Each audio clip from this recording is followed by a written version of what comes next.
Hey guys, tonight we're heading somewhere you'll probably wish we hadn't. The dead center of a Roman legion camp, just as dawn breaks. You're not a tourist here. You're a recruit, a scrawny, wide-eyed nobody thrown into a world that smells like sweat, iron, and horse dung, where the only guarantee is that today will hurt worse than yesterday. Imagine the air still thick with fog as you're jolted awake by a deafening blast of the bucina, a curved brass horn that sounds like a dying elephant and means only one thing: get up or get punished. Your straw mattress feels like it's made of rocks and regret, and your entire body is sore from yesterday's training, which basically consisted of getting thrown around like a rag doll by someone twice your size and half your patience. Your tent, called a contubernium, houses 8 grown men, none of whom are pleased to be awake. The air is foul. Someone's feet are rotting. Someone else snores like a war drum. And you just stepped on your own helmet because there's no floor space. A rat scurries across your sleeping roll. You're not sure if you dreamed that or not. Either way, it's already too late. Outside, your centurion is pacing like a wolf who skipped breakfast, shouting orders through the pre-dawn haze. He's already had his vinegar wine and 3 insults for every man in the cohort. He spots you still lacing your collegae, those brutal hobnailed sandals, and bellows your name like it's a curse. You stumble into line, heart pounding, calf muscles twitching. There is no warm-up. There is no gentle stretch. The day has begun, and so has your suffering. The wind slaps your face. Your tunic offers all the protection of a damp napkin. You try to rub the sleep out of your eyes, but succeed only in smearing last night's dirt deeper into your skin. You haven't bathed in days, and no one seems bothered by that, not because it's acceptable, but because it's impossible to care when your main concern is staying alive. A horn blares again. Formation time. 100 men shuffle into rows, some coughing, some groaning, all dead-eyed. You're expected to move with the precision of a machine and the enthusiasm of a zealot, but you're cold. Your feet are numb. You have no idea what's happening. Suddenly the centurion is in your face, barking something in Latin too fast for your exhausted brain to process. You nod. Wrong move. Now he thinks you understood him and you're deliberately ignoring it. Your punishment? Push-ups in the mud. 1, 2, 10, 20. Until your elbows burn and your shoulders shake. He doesn't stop you. He forgets about you. That's how low on the ladder you are. You finish, alone and gasping. Nobody offers help. You're not comrades yet. You're barely even considered human. You're meat that hasn't been marinated enough for battle. Now comes inspection. Your gear better be spotless.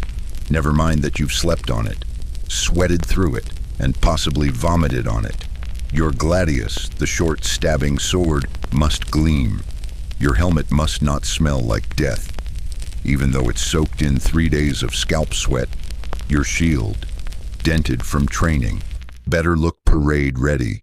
You try to clean it with your tunic sleeve. Rookie mistake, it smears mud instead. A senior officer strolls by. You hold your breath. He pauses. Your heart stops. He moves on. You exhale too loudly and get a backhand from the man next to you for drawing attention. You nod. You understand now. This isn't basic training. This is a machine. And you are just one fragile cog. You're not allowed to speak, but you can't stop listening. The whispers around you are about yesterday's punishment. A man fell asleep during watch and got 10 lashes, publicly. Another was caught sneaking extra rations. He won't be walking right for weeks. And the one who tried to desert last month? Nobody ever found the body, but they found the tongue nailed to a post. Historians still argue whether Roman military discipline was truly as sadistic as the ancient sources make it sound, or if some of it was exaggerated for drama or propaganda. But standing here, cold and terrified, you don't need a scholarly consensus. You've seen the scars yourself. You glance at the horizon. The sun hasn't even risen yet, and already you're shivering, filthy, sore, and convinced that breakfast might not even be worth the agony it takes to get there.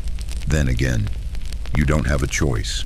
Your back aches, your hands are cracked from yesterday's shovel duty, and there's a faint taste of blood in your mouth from that accidental hit during sparring.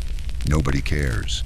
The line begins to march, not to battle, not to glory, but to breakfast. You fall in step, legs heavy as marble, mouth dry as sand. 1 hour in, and you already want to cry, vomit, or both. Maybe you should have stayed in the provinces. Maybe farming figs wasn't so bad, but it's too late now. You swore the oath. Sacramentum. They own your body, your will, your mornings. So, before you get comfortable, take a moment to like the video and subscribe, but only if you genuinely enjoy what I do here. And hey, drop a comment with where you're listening from and what time it is right now. Now, dim the lights. Maybe turn on a fan for that soft background hum. And let's ease into tonight's journey together. You finally reach the Mensa, if you can even call it that. It's less a mess hall and more a weather-beaten lean-to beside a line of barrels. Inside, chaos. No trays, no menus, no smiling cooks. Just a couple of legionaries slopping cold mush into wooden bowls with the enthusiasm of men who've been doing this since the Punic Wars. Today's breakfast? A chunk of rock-hard bread, so stale you could chip a tooth, and a splash of Posca, the sour, watered-down vinegar wine the Romans seem to believe counts as hydration. If you're lucky, the bread hasn't molded. If you're really lucky, someone didn't chew it first and put it back. You try not to think about it as you gnaw through the crust like a sad, underpaid beaver. Across from you, someone's trying to dip their bread in the Posca to soften it, but it just turns into a mushy disaster. The man beside you chews with his mouth open, which would be disgusting if it weren't so relatable. No one has energy for manners. All around, the mood is quiet, resigned, just the sound of chewing and a few coughs that sound concerning. That guy's been hacking since last week. Nobody talks about it. The smell of sweat, old socks, and wet wool blankets clings to everything. You lean back and immediately regret it. Your back hits the edge of a rough wooden pole, sending a shiver of pain down your already bruised spine. You're too tired to wince. This is the best part of the day, remember? Breakfast. It only gets worse from here. A buzzing cloud of flies circles the eating area. They seem to love vinegar wine. You swat at them lazily, already too numb to care if one lands in your bowl. Protein, right? Somewhere behind you. 2 soldiers are arguing.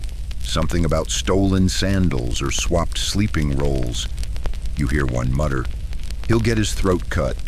With the same tone someone might use to discuss the weather. Casual violence is just part of camp life. And that's when it happens, a barked name. Yours. Again. You snap upright, almost spilling the last drop of Posca.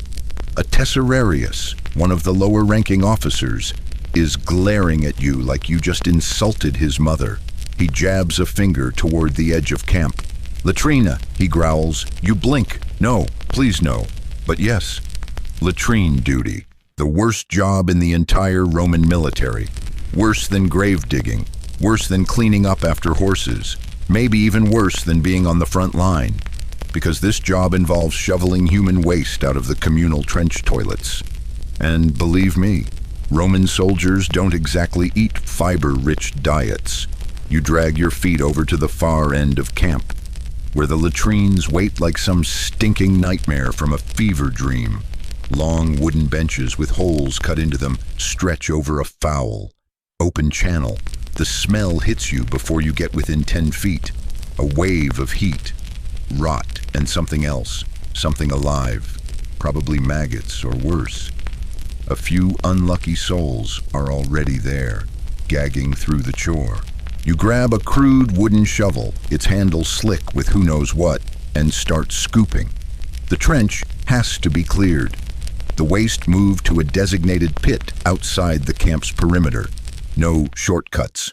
No mercy. You try to breathe through your mouth, but the air tastes worse than it smells. After 10 minutes, your eyes are watering. After 30, your hands are raw and your stomach is doing backflips. At one point, a wasp flies straight into your face. You almost fall into the pit trying to swat it. The other men laugh. You think this must be punishment, but it's not. It's just a rotation. Everyone does it, even the centurions, if they mess up bad enough. Which tells you everything you need to know about where you stand in the hierarchy, somewhere between fungus and boot mud. A strange detail floats to the surface of your brain as you scrape at a stubborn clump. Romans used communal sponges on sticks instead of toilet paper, just rinse and share, supposedly hygienic, especially with the running water system. But you glance at the slimy, reused sponges in a bucket beside you and question every choice that brought you to this moment. And here's the kicker. No one's ever really clean here. Even when you wash, which happens maybe once a week if you're lucky, it's with cold water from a shared basin. And after 1 hour of latrine duty, you're back to smelling like a barnyard with poor ventilation. Historians still argue whether the Roman camp's sanitation system was revolutionary or just the least bad option in a world without plumbing. Sure, they had drainage ditches and latrine trenches and water carts, but they also had thousands of men packed into close quarters, many of whom hadn't seen soap in a decade. You wipe your brow with your sleeve, then instantly regret it. That was the same sleeve you wiped your hands on after the last shovel load. Your skin itches now. You might never stop itching again. Just when you think your punishment is over, a superior walks by and casually remarks that you missed a spot. You look down. He's right. But part of you also wonders if he just enjoys saying that. Probably. You finish the job. Sort of. You toss the last few scoops of waste into the pit and scrape the bottom of your sandals against the dirt like it'll help. It doesn't. The smell is permanent now, inside your nose, your soul. You return to the central yard, dragging your shovel like a corpse behind you. A new recruit looks at you and makes the mistake of asking, "Was it that bad?" You don't answer. You just nod once, very slowly. Your hands are shaking. Your knees ache. Your breakfast is threatening to reverse course, and the sun is barely up. The second you drop your shovel, a barked command cuts through the yard like a whip. Form up, training ground, full gear. There's no pause, no water break, no time to change out of your waste-splattered tunic. You barely have a moment to scrape something resembling mud, but definitely not mud, off your arms before scrambling to grab your equipment. Helmet, shield, gladius, body armor, and your lovely scutum, the giant curved shield that weighs as much as your will to live. You sling everything on in a rush, heart pounding, sweat already prickling your back even though the morning air still bites. Your lorica hamata, the chainmail vest, settles on your shoulders like a sack of iron snakes. It digs into your collarbones with every step. You try to adjust it, too slow. The centurion sees you. He doesn't say a word, just glares. Somehow, that's worse. You join the column of recruits trudging toward the camp's training yard, a large open square of packed dirt surrounded by logs, ropes, and angry men holding wooden swords. This is where the real torment begins. The phrase you hear tossed around is disciplina militaris, Roman military discipline. But it feels less like discipline and more like a long, slow demolition of the human spirit once in position. You're ordered into rows, shoulder to shoulder, every man clutching his gear like it might save him. The trainer, a grizzled brute with a nose that's been broken more times than he's had birthdays, paces the line. He looks at you. You blink. He hates you now. The drill starts fast, marching, pivoting, shield formations. You're ordered to perform the tortoise testudo over and over. Shields up, shields down, shields to the side. Hold, hold. The man beside you lowers his shield half an inch. The instructor whips him across the back with a vine staff. He doesn't scream. He just grits his teeth and resets. You take the hint. Then come the wooden weapons. But don't be fooled. These are heavier than the real thing. The idea is simple. If you can fight for an hour with a 6-kilo wooden gladius, the actual blade will feel like a feather. That's the theory. In practice, it feels like swinging a wet log with your wrists screaming the entire time. You're paired up for sparring. Guess who you get? A 6-foot-tall veteran with a smile that says, "I enjoy this," and biceps the size of amphora. He doesn't say a word, just nods once and slams his shield into your ribs. You stagger. He follows up with a downward chop that cracks your helmet against your skull like a temple bell. You hit the ground, sand in your mouth, blood in your nose. A soft snicker from the trainer. You're told to stand. You do. Then it happens again, over and over. You lose track of time. You lose track of teeth at one point. You try to block the gladius with your own, and it snaps. You look down at the broken shaft in your hand and wonder briefly if this is a metaphor for your soul. Historians still argue whether this level of brutality in training was universal across the legions, or if it varied wildly by cohort and province. But the logic remains consistent. Break the man in camp so he doesn't break on the battlefield, and break you. They do, after sparring. It's time for combat formations. You're drilled in the art of cohesion, staying in lockstep with your century, shifting formations at the shout of a command. The instructors bark orders faster than your brain can decode them. Right wheel, oblique advance, testudo again. You stumble, trip over someone's shield, and find a boot on your chest. No one apologizes. There are no apologies in the Legion. And then, without warning, running, yes, fully armed, in formation, you're made to run laps around the perimeter of the camp. Not once, not twice, 3 times. By the end of the second, your thighs are trembling and your vision's going fuzzy. The sand in your sandals has turned into a grinding paste. Every step is a negotiation between muscle and agony. You'd think someone would pass out, but no one dares. Because passing out isn't just weakness, it's disrespect. And disrespect earns punishment. So you stagger on, half limping, heart hammering against your ribs like a prisoner, begging for release. Finally, mercifully, you're ordered to stop. You collapse to your knees, gasping, dripping, armor creaking. Around you, others do the same. No one speaks. There's nothing to say. This is life now. One soldier vomits into the dirt, another faints. Neither is helped. They'll be fine, or they won't.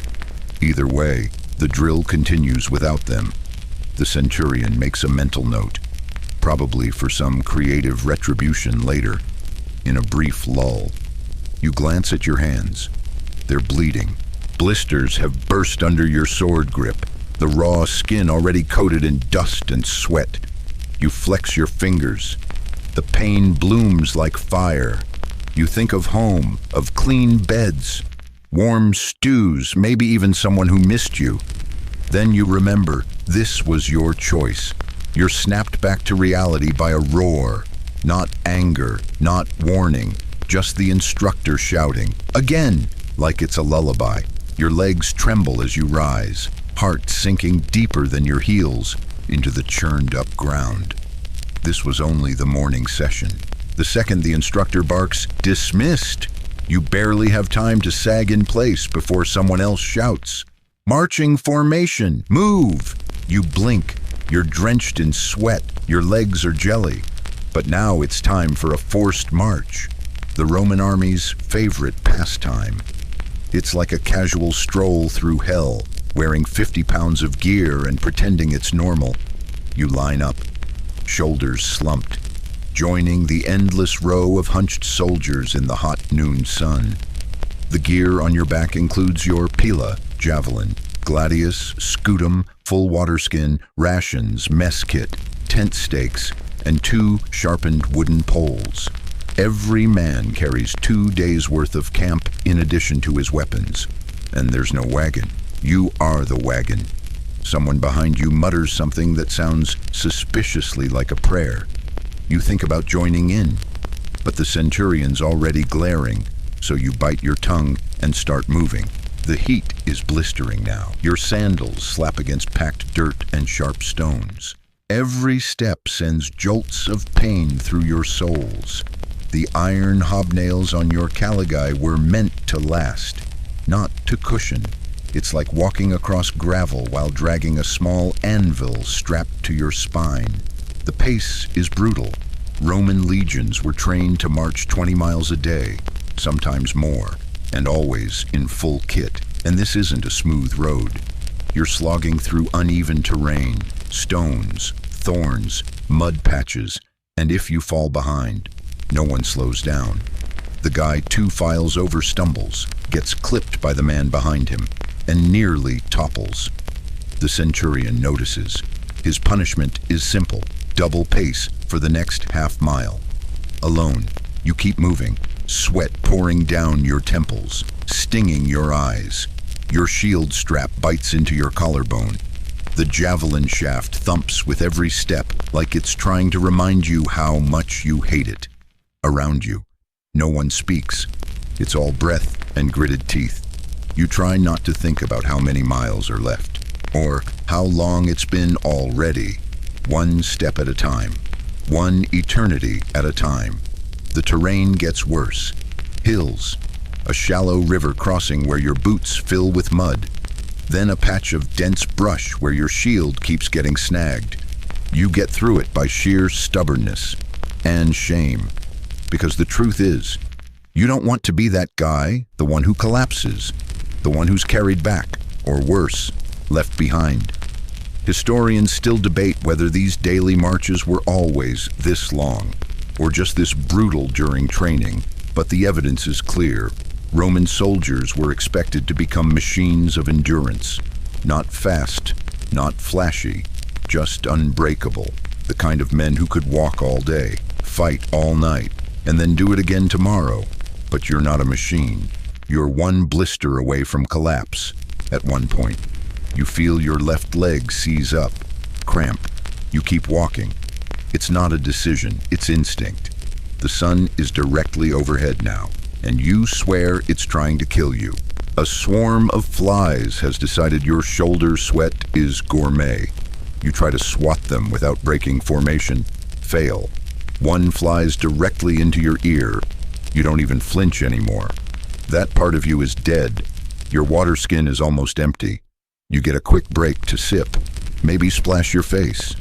But you're warned, no refills until camp is rebuilt. Yes, rebuilt, because at the end of this delightful march, you don't get a nap, you get a shovel. Eventually, miraculously, you see the designated campsite. Nothing but a flat stretch of dirt, some low shrubs, and the promise of more pain. The centurion orders a halt. You collapse in place. A few men stretch their backs. One just lies down face first in the dirt and mumbles, "Leave me." No one does, because now it's time for construction duty. See, Roman legions didn't just wander around and sleep in open fields. Every night, they built a mini fortress, trenches, ditches, palisades, watchposts, all by hand, all before dinner. And if you thought marching was the worst part of your day, well, welcome to your new least favorite activity. First, you drop your pack and grab a mattock, a pickaxe-shaped tool that feels heavier than your entire childhood. You're assigned to ditch duty, digging a perimeter trench around the would-be camp. It's deep, wide, and meant to slow down enemy cavalry. You don't see any enemies around. But that doesn't matter. This is about habit, repetition, discipline. You start swinging. The soil is dry and hard. It gives up nothing easily. Every strike sends a jolt through your shoulders. You bend, you lift, you dump. Over and over. A cloud of dust rises. Someone nearby is coughing so hard you expect a lung to fall out. The sun begins to dip, but the heat doesn't. Your tunic sticks to your skin. Your arms burn, and the trench barely looks deeper. The centurion walks past, clucks his tongue, and tells you to dig like you mean it. You resist the urge to throw the mattock at him. There's something absurd about digging a hole for a wall that doesn't exist yet. After walking 20 miles, in armor that's still crusted with yesterday's sweat, you could be anywhere else. You could be at home. You could be farming turnips, but no, you're here, digging your own temporary moat with a stick, in a place you'll abandon tomorrow. And yet, this is what made the Roman army terrifying, not just its weapons or tactics, but its ability to build a fortress out of thin air every single night, like clockwork, like a curse. You dig until your hands blister, then until the blisters pop, then until you're not sure whose hands these even are. The sun is almost gone. The trench is done. Now it's time to set the palisades. You and 2 others lift a sharpened log together. It's longer than a man is tall, and twice as stubborn. You hammer it into the ditch wall, then another. Eventually, the perimeter takes shape, a crude but functional ring of defense. Wolves won't get in tonight, but sleep might not either. Finally, you're told to stop. You drop the last stake, sink to your knees, and breathe through your mouth because your nose is full of dust and regret. And guess what? Dinner's next. You'd think dinner might be the silver lining, the one sliver of comfort in a day built on sweat, shouting, and the slow erosion of your will to live. A warm meal, maybe a little quiet, a reminder you're still human. You'd be wrong. Dinner in the Roman legion is not a reward. It's not even really a meal in the way you understand meals. It's caloric obligation, designed to keep your legs moving and your sword hand steady. And it tastes exactly as lifeless as it sounds. You limp toward the cooking area, or what passes for one. There's no dining hall, no seating, no serving trays. Just a few massive iron cauldrons suspended over a low campfire, manned by 2 grizzled legionaries who look like they've been stirring that same pot since the reign of Augustus. The air smells like burnt grain, sour wine, and something suspiciously gamey. Tonight's menu: barley gruel, lumpy and gray, cooked down until it clings to the ladle like a desperate plea for release. 1 scoop is plopped into your dented wooden bowl without eye contact. Floating inside is something that might be meat, or not. It has a rind, or skin, or possibly fur. You choose not to investigate. There's also a wedge of cheese, if cheese can be applied to a thing that smells like it was fermented inside someone's boot. It crumbles when you touch it, then smears like grease. You pop a bit into your mouth and immediately regret the decision. The taste? Imagine chalk left in a barn for 2 summers. You chew anyway. Hunger doesn't negotiate. You settle on a low stone to eat, legs trembling, back aching, too exhausted to care that the rock is damp and probably has bugs. Around you, other legionaries do the same. Some eat silently, others mumble curses at their bowls. One man mutters to himself in what sounds like Gallic. Another holds his food at arm's length like it might bite him. To drink, there's the ever-present pasca, vinegar diluted in water, sometimes with a pinch of herbs if someone's feeling fancy. It's sharp, sour, and burns your throat like betrayal. Still, you gulp it down. Better that than chewing on dust. Every now and then, a gust of wind stirs the campfire smoke, stinging your eyes and blowing ash into your gruel. Doesn't matter. You eat it anyway. It's already gritty. What's a little more texture? One of the older soldiers cracks a joke about the mystery meat. The punchline is that it's the same meat from 3 days ago, just recycled. Nobody laughs. But someone does nod, solemnly, like that might actually be true. You glance at your spoonful. You stop asking questions. Somewhere in the distance, a donkey brays, a few dogs bark, and someone farts loud enough to be considered a declaration of war. No one reacts. Nothing surprises you anymore. Then comes the news you were dreading. No letters tonight. You freeze. You hadn't dared hope, but part of you did anyway. A name, a note, a sentence scribbled from home, from your mother, who surely still waits near the vineyard, from your younger brother, who was still learning to write when you left, from that girl who promised she'd wait. But there's nothing. You glance around. No one says a word, but you see it. The slight drop of shoulders. The way one man clenches his jaw. Some look down into their bowls like they can pretend they didn't hear it. A few try to shrug it off. One whispers a curse to himself in Greek. Historians still debate how often legionaries received correspondence, or if the promise of mail was more a myth than a reliable comfort.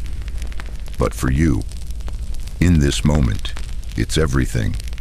The outside world might as well be a ghost town, your past life, your family, your village, your name. Feels like something you read in a scroll years ago and half forgot. A few men pull out trinkets, tokens from home, a carved pendant, a scrap of ribbon. One guy keeps a smooth stone from the river behind his house. You've seen him rub it when he thinks no one's looking. You don't judge. You've got your own. Tucked in your gear is a tiny scrap of linen, barely bigger than a coin, torn from your mother's shawl. You press it between your fingers and stare at the fire. There's still work to be done, even now. Gear to inspect, tunics to patch, sandals to scrape clean. The centurions might inspect tomorrow, or they might not. But if you're not ready, and they do, well, best not to tempt them. Creative punishments are their specialty.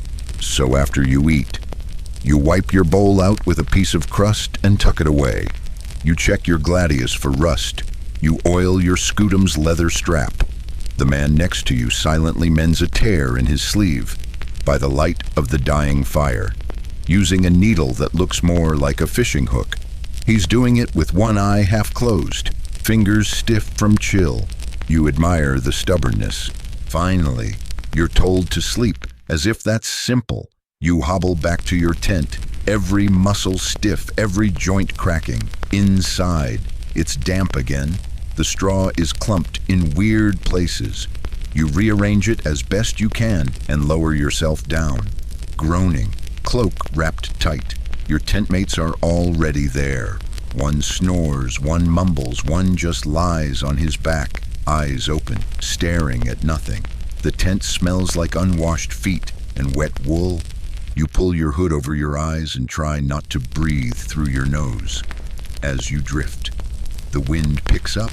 You hear the creak of leather, the rustle of canvas, the soft murmur of men nearby whispering nonsense to keep their minds from unraveling.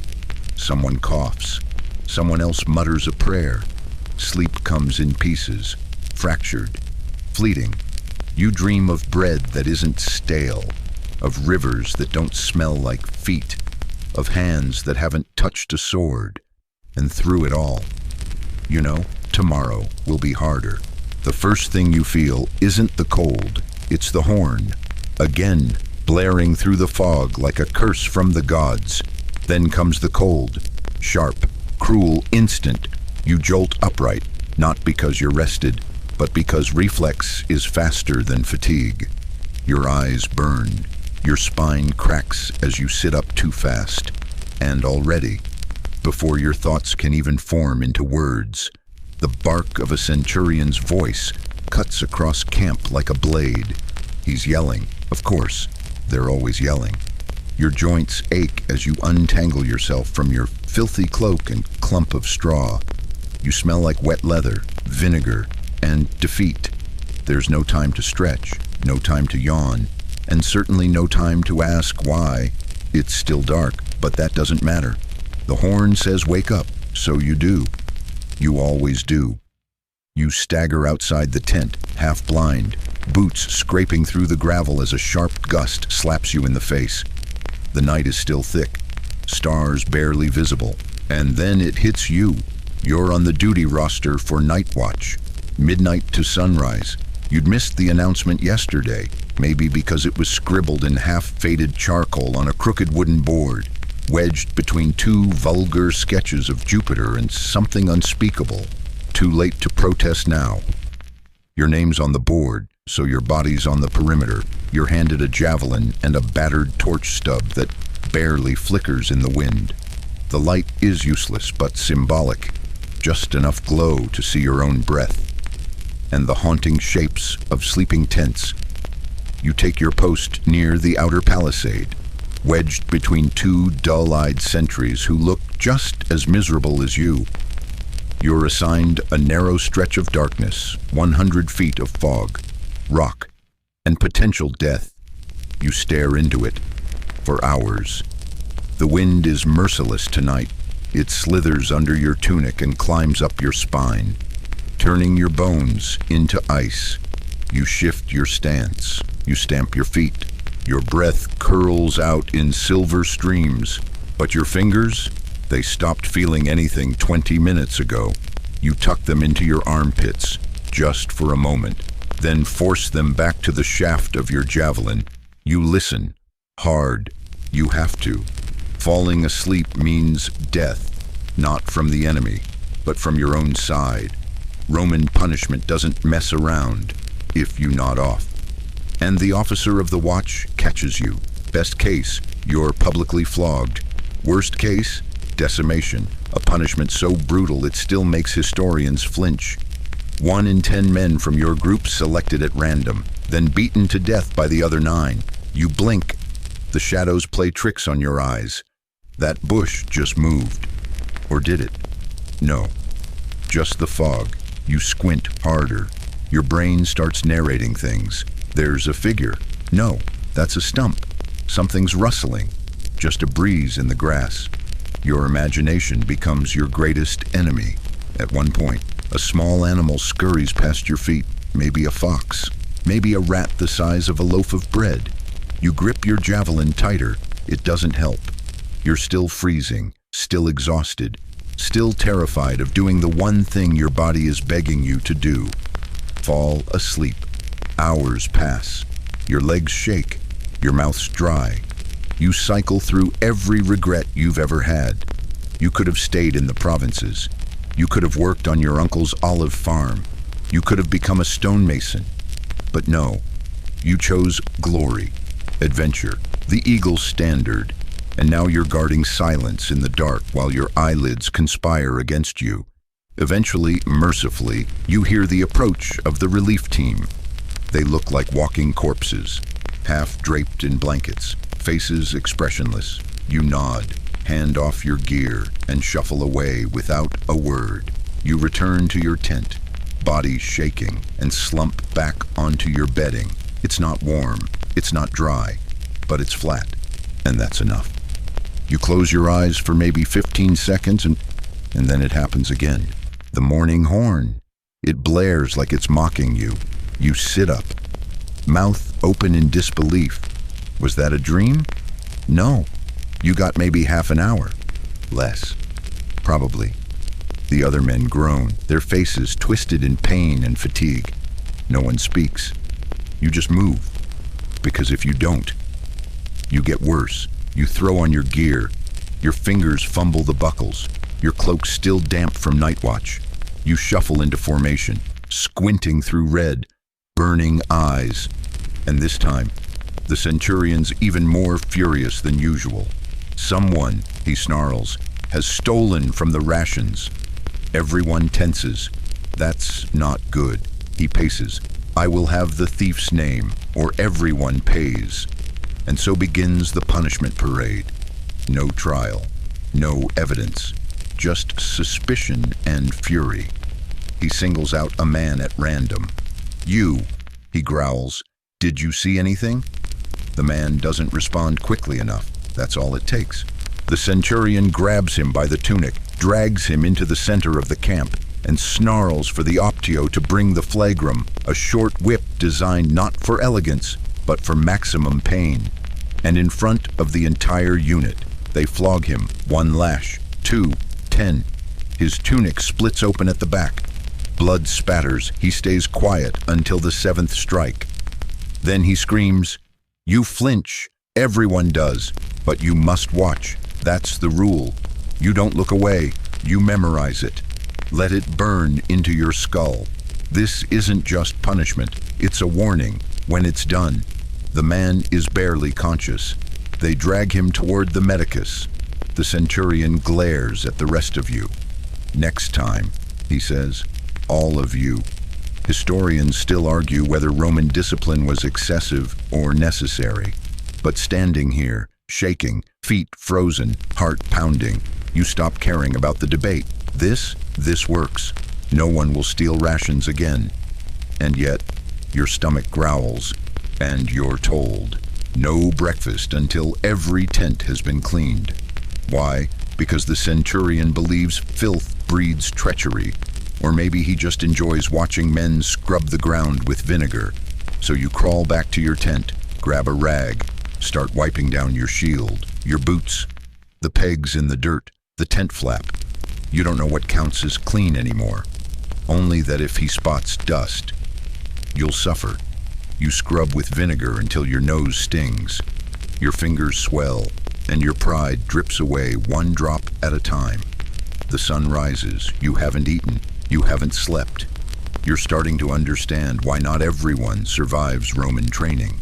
You'd be forgiven for thinking that after 2 hours of scrubbing your tent flaps with vinegar while your stomach howls and your eyes sting, they'd finally let you rest. Maybe a sip of water, a chunk of bread, a nap even. But no, there's no such thing as rest in a Roman legion camp unless a superior says so. And right now, that superior wants a new camp built from the ground up. Again, you blink at the empty patch of land ahead. It's nothing but dry earth, scattered rocks, low scrub, and the occasional anthill. No shade, no structures, and absolutely no pity. Why build a whole new camp every time you march somewhere? Because that's Roman doctrine, mobility with fortification. You don't bed down in the open. You don't rough it like some barbarian horde every night. The Roman legion builds its own miniature fortress, trenches, ramparts, wooden palisades, and internal roads, even if they'll abandon it the next morning. Why? Because a soldier who expects to be attacked every night is a soldier who survives longer.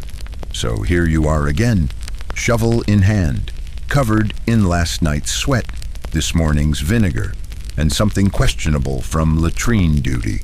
You trudge to your assigned sector and start digging. The ditch is always the first step. It encircles the future camp, carved deep into the soil to stop cavalry charges or slow down raiders.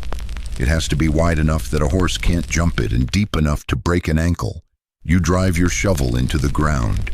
The earth resists. It's dry, cracked, full of gravel. Every thrust of the blade sends a jolt up your arms and jars your shoulders. The blisters from yesterday crack open and start to bleed. Beside you, another soldier mutters a prayer under his breath. You don't recognize the language. Might be Greek, might be superstition. Doesn't matter. Everyone's got their own version of self-preservation. After the ditch, it's time for the rampart. You help haul massive baskets of dirt and stone, dumping them in long piles along the inside edge of the trench. It's brutally inefficient. The baskets are poorly balanced. The ropes cut into your palms. You drop one, and a superior officer threatens to have you on latrine duty for a week. Again, you don't drop the next one. Now come the stakes. Long, sharpened wooden poles that form the defensive palisade. Each is roughly your height, heavy, and splintering in all the wrong places. You and two others haul one over, drive it into the rampart with makeshift mallets, basically rocks wrapped in old cloth, and try to wedge it firm. It's clumsy, uneven, but it'll work. Probably, at least until a real army charges. The sweat pours non-stop. You've stopped blinking it away. Your face is crusted with a mix of dust, blood from your cracked lips, and sheer exhaustion. Somewhere near the back of the site, someone throws up. No one helps him. He keeps working. That's the rule. If you're not dying outright, you're still functional. And of course, you're still thirsty. Your water skin is empty, has been for hours. The sun is now overhead, baking the ramparts, turning the trench floor into a dust pit. You taste copper in your mouth. Your tongue sticks to your teeth. But the next refill isn't until the final horn of the day, when the camp's construction is declared complete. So you push on. You lose track of time. It's just dig, haul, hammer, sweat, dig, haul, hammer, sweat. Your body starts moving on instinct. You forget why. You just know that if you stop, something worse will happen. Once the perimeter is finished, you move to internal camp setup. That means the streets. Yes, Roman camps have streets, need to be flattened. The tents must be placed in perfectly measured rows. The fire pits need to be dug with the right spacing. You can hear the officers measuring things with long cords, muttering about angles and alignments. You get assigned to the tent crew, which is actually worse than it sounds. The tent canvas is heavy, caked in grime, and smells like wet sheep. The poles are crooked, the pegs are dull. You and three others spend the next hour wrestling the canvas into place, only to find it off-center. Your reward? You get to take it down and start over. As you struggle with the ropes, a superior walks by and mutters, "Would you build Jupiter's house like that?" You don't respond. You don't even know what he wants you to say. You just nod and keep tightening. By the time the tent is standing, the trench is dug, and the fire circle laid. The sun is sliding westward. You're covered in sweat, dust, and what might be a spider nest. You feel like your spine has been replaced with rusted iron rods. You sit for a moment, just long enough to feel the weight of your own body. But you're not done. You forgot about the weapons rack. That's right. Every camp must include a dedicated place for weapon storage. Off the ground, protected from rain or dirt. You and a few others are sent to scavenge straight branches from nearby trees.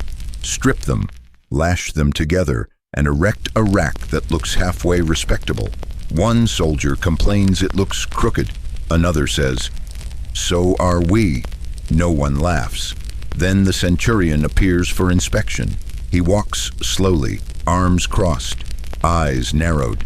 He prods the rampart with his boot, stares at your stakes, knocks over one of the weapon racks just to see if it was secure. It wasn't.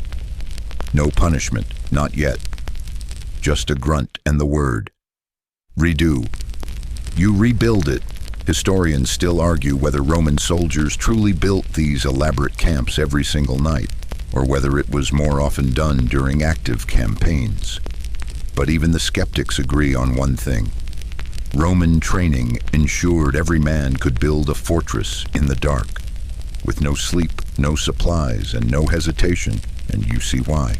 Because by now, with your arms screaming, your hands shaking, and your throat dry as desert sand, you're still standing, barely, but you are, when the final horn blares, announcing the camp is complete. No one cheers. You just sit, collapse, lie down where you are.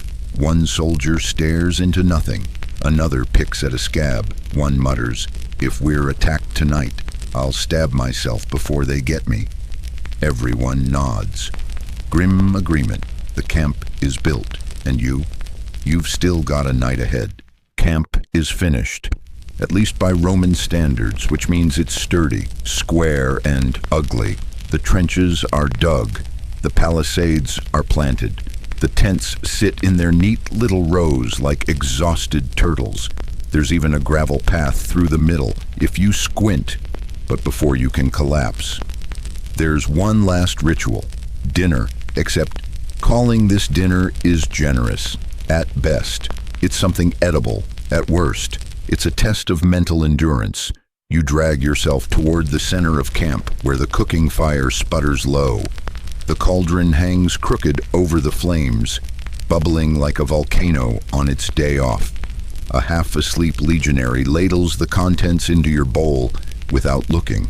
Tonight's offering, barley mush. Again, thicker this time, but not in a comforting way. You poke at it with your spoon. It holds its shape. That's not encouraging. Floating inside the grayish sludge is a questionable morsel of meat. Might be goat, might be leftover boot. You chew carefully and try not to gag. Someone beside you swears it's mouse. You don't ask for details. You keep chewing. A second item follows, cheese, or what passes for it, pale, chalky, and pungent. It crumbles when touched, but not in a satisfying way, more like aged plaster. Still, you eat it. You're too hungry to care. Across the fire, a man tries to spread his cheese on the barley mush and fails. It slides off like a slimy stone. He eats it anyway. And to drink, Posca, again, vinegar diluted in water. Supposedly refreshing, definitely acidic. One sip and your throat tightens like you've swallowed lemon with a side of insult. Still, it's wet. So you gulp it, eyes watering, wondering how you went from homemade wine at village festivals to this liquid misery in a camp of walking bruises. All around you, soldiers eat in silence. There's no conversation, just the sound of chewing, occasional coughing, and the creak of leather armor being shifted by sore bodies. The fire crackles. A breeze stirs the ashes. Somewhere nearby, a dog whines. One man speaks up. "At least it's warm," he mutters. Another replies, "So is the fever I caught last week."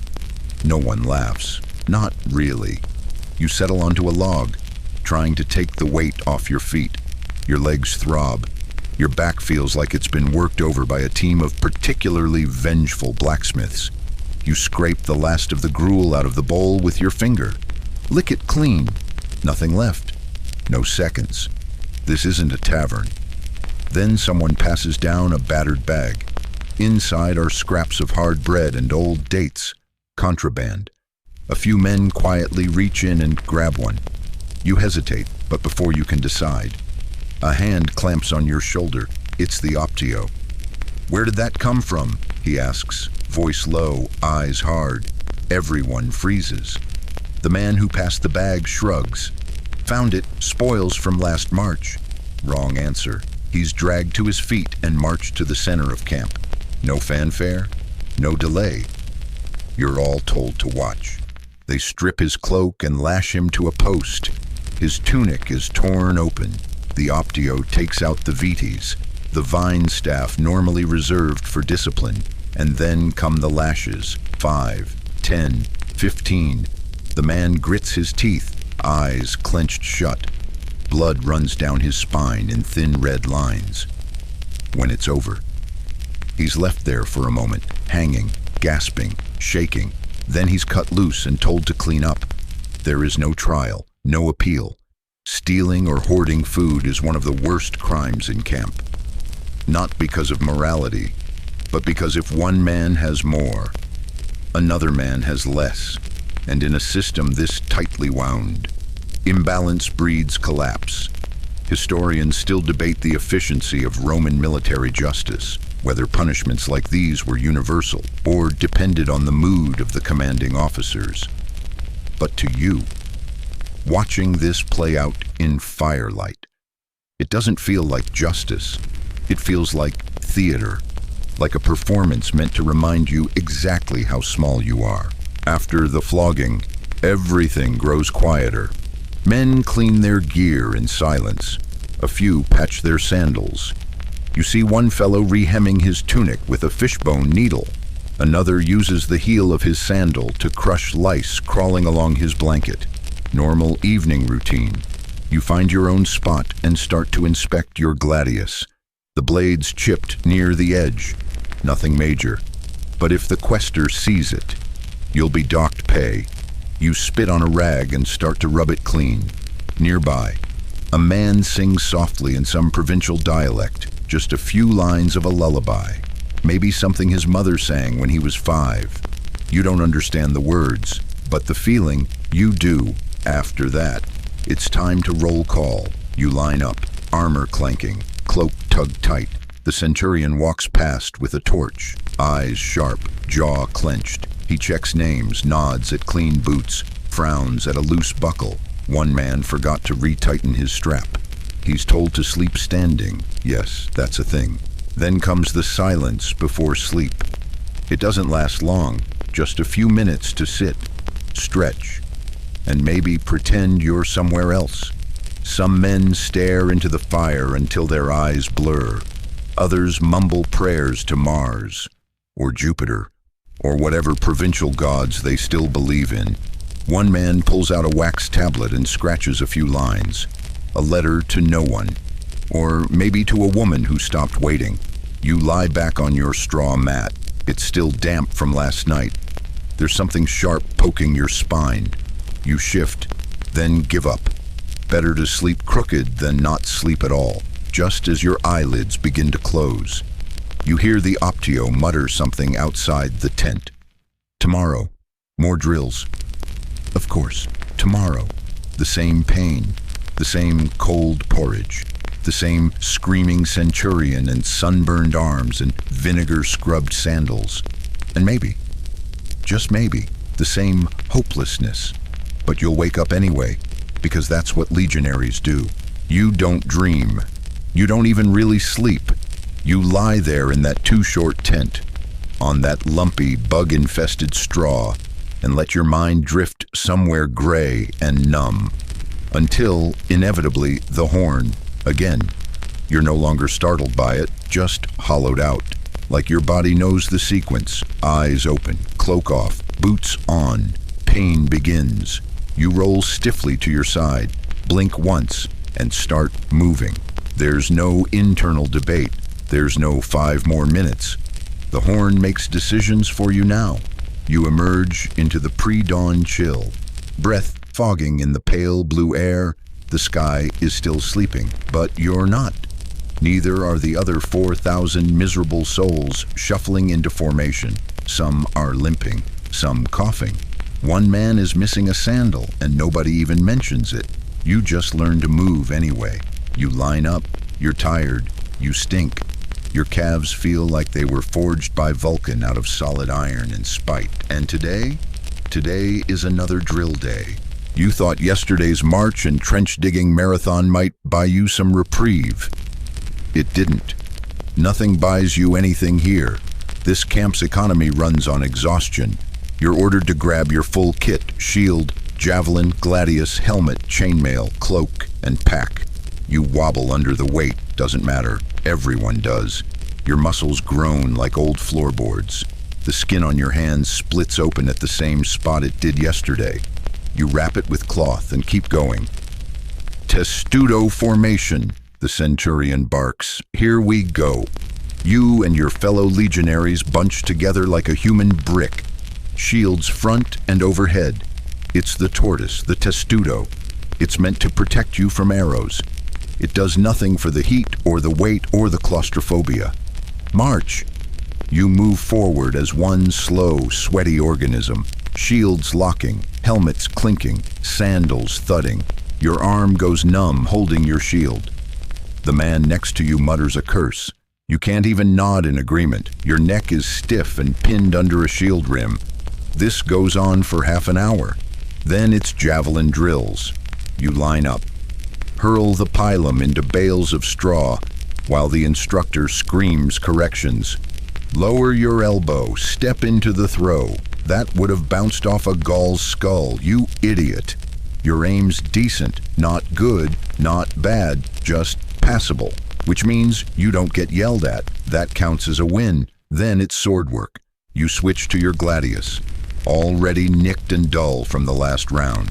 You face a wooden post called a Palus, meant to simulate a human target. You slash, stab, slash again, always under the eye of the trainer, who carries a stick and zero patience.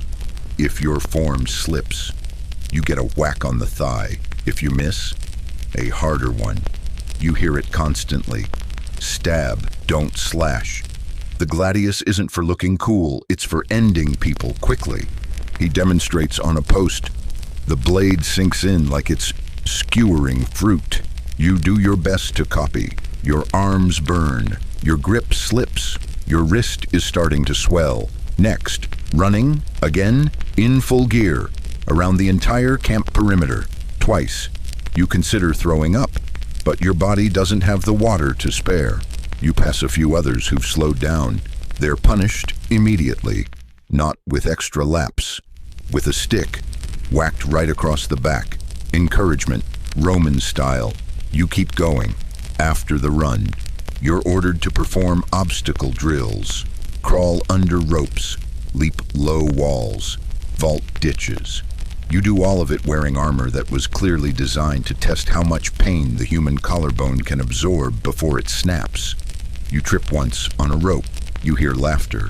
Then a boot nudges your ribs and a voice growls. Get up, hero. You do. Eventually, there's a pause. Not rest, a pause. You're ordered to your tent row for a brief inspection. You drop your gear in a heap and collapse onto one knee, breathing like a dying ox. As you gulp air, your tent mate mutters. Want to know the worst part? You glance at him, waiting. He grins, dryly. It's still morning. You both laugh. A thin, broken sound that turns into coughing, then silence. A few moments later, you're lined up again. Religious ritual time, the officer bellows. Of course, because nothing builds morale like forced public sacrifice. You're marched in a long file toward the central altar, really just a stone slab with some faded inscriptions and smoke stains. Every week, or whenever the commanding officer decides, you're all required to perform a ritual offering to the gods, usually Mars, Jupiter, or whoever the local priest has decided deserves attention today. A priest wearing a pristine white tunic you deeply envy stands waiting beside a goat. It bleats sadly, as if it knows what's coming. You form a semicircle around the altar. The priest begins to chant. You're expected to join in on the refrains. You mumble the syllables, not really sure what they mean. Most legionaries don't. Some are from Gaul, others from Thrace, Syria, Numidia. Different languages, different gods. But here, under the Roman banner, you worship Rome's pantheon, or else. The goat is sacrificed with a swift cut. Blood pools across the slab. The priest reads the entrails, declares a favorable omen, and sprinkles the blood on a nearby statue. You don't flinch. You've seen worse. The man next to you looks a little green, but doesn't break formation. Historians still debate how sincere Roman soldiers were about these rituals, whether they truly believed in divine favor or simply feared punishment for not participating. From where you stand, it's hard to say. Maybe you believe, maybe you don't, but you chant, and you nod, and you whisper the prayers, because this camp doesn't care what you believe. It only cares what you obey. Once the ritual ends, you're dismissed for a few minutes. Enough time to wipe your blade, drink some Posca, and catch your breath, but you know it won't last. You can feel it in the air. Inspection is coming. Your break, if it can even be called that, lasts about the length of a slow exhale. You're sitting on a broken crate with your helmet beside you, gulping down air and dabbing your temple with a rag soaked in sour sweat. When it begins, a sound, not loud, but unmistakable, the sharp clack of hoofbeats, controlled, rhythmic, too clean to be a cart, too measured to be an officer's mule. You freeze. Then someone mutters it, The legate's coming. That one sentence snaps through the camp like lightning across a dry field. Men stop chewing mid-bite. Others scramble from tents, tossing aside cloaks, grabbing weapons, knocking the dust from their boots like their lives depend on it. Which, let's be honest, they might. You're on your feet in a heartbeat. The Posca you were sipping is abandoned. The half-mended sandal you were working on, forgotten.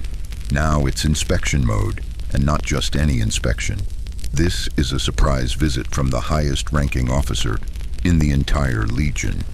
The legate, the man who reports directly to the general, the man who controls promotions, punishments, transfers, and even battlefield assignments.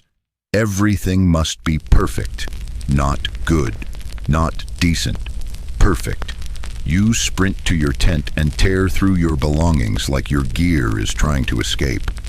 Your shield, dirt-streaked from yesterday's drills, gets the vinegar rag treatment.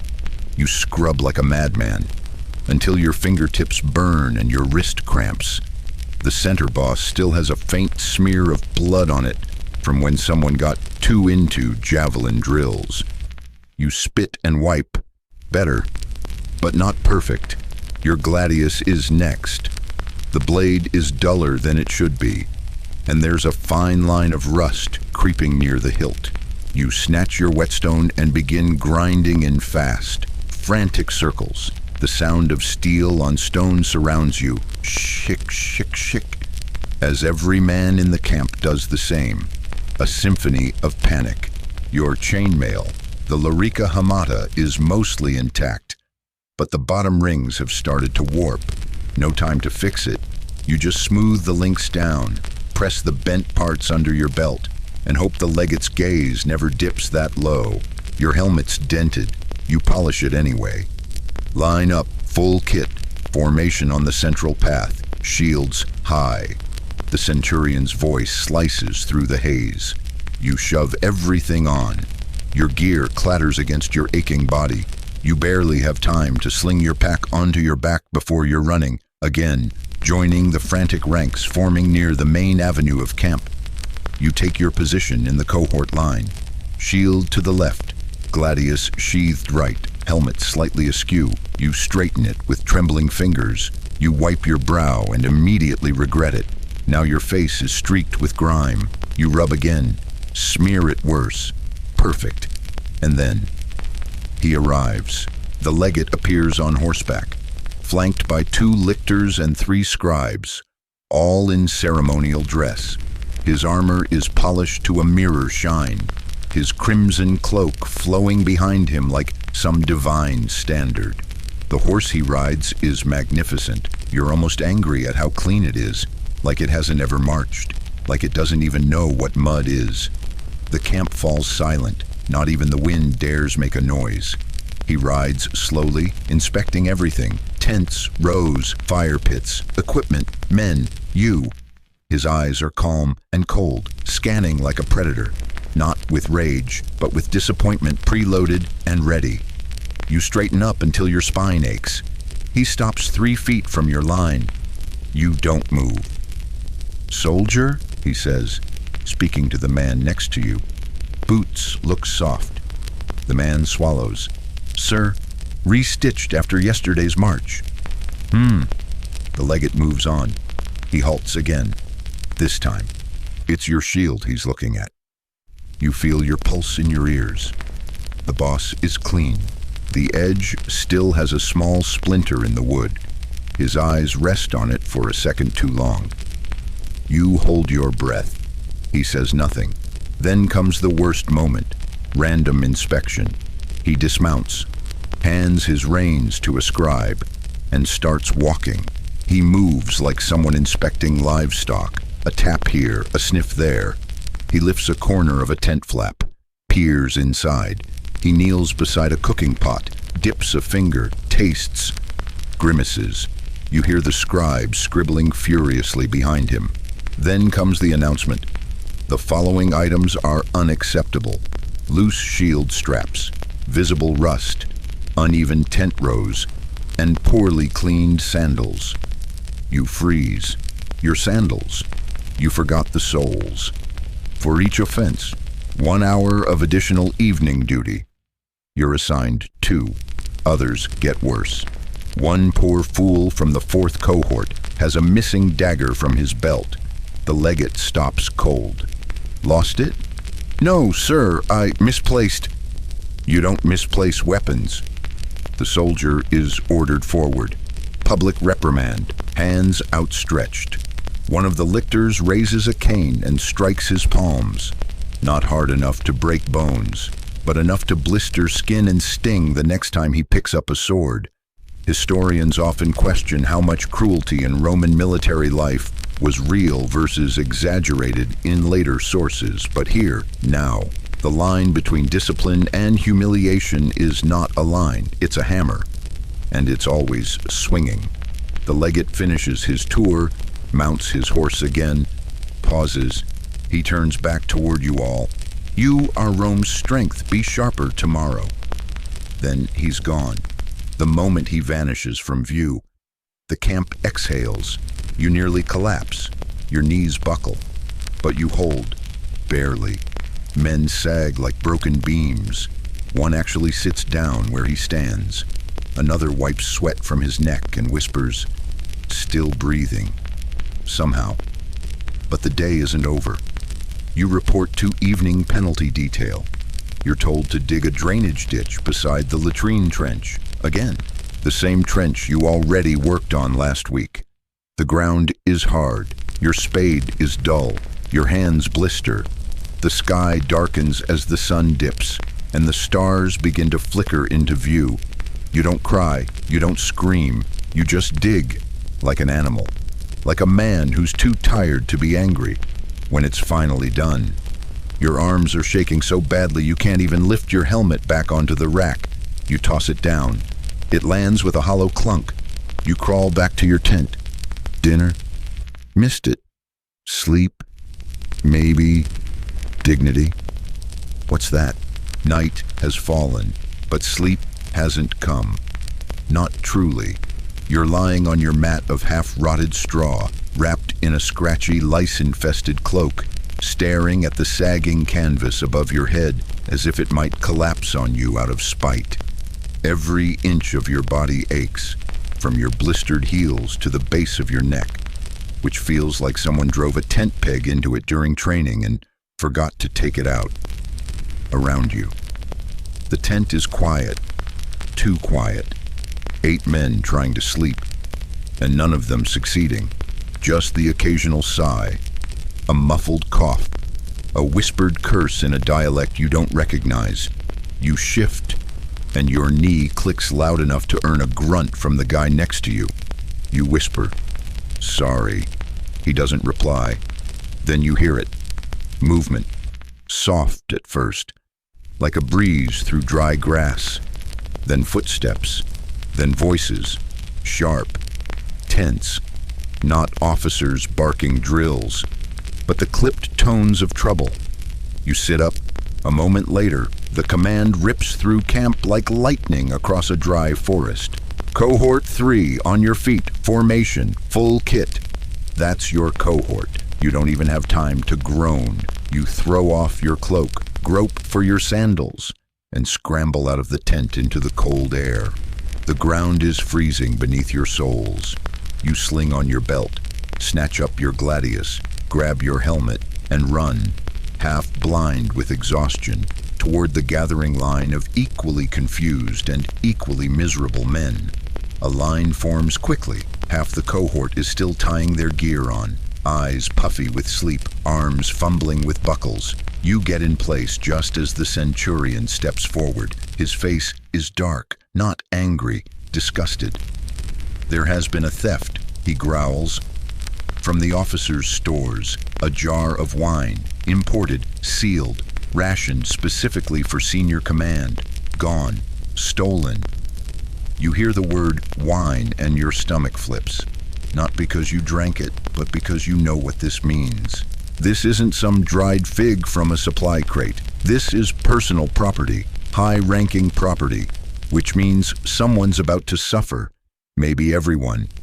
No one has confessed, the centurion continues, which means one of you is a coward, and the rest of you will pay the price for protecting him. You know what's coming, collective punishment. He steps aside.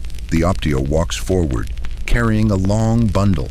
He kneels and begins unwrapping it slowly, ceremoniously. Inside, the flagrum, the real one. A short whip braided with bone and lead weights. Not meant to discipline, meant to scar. The centurion doesn't ask for volunteers. He doesn't point fingers. He just picks a man from the front row. You recognize him. His name's Marcus.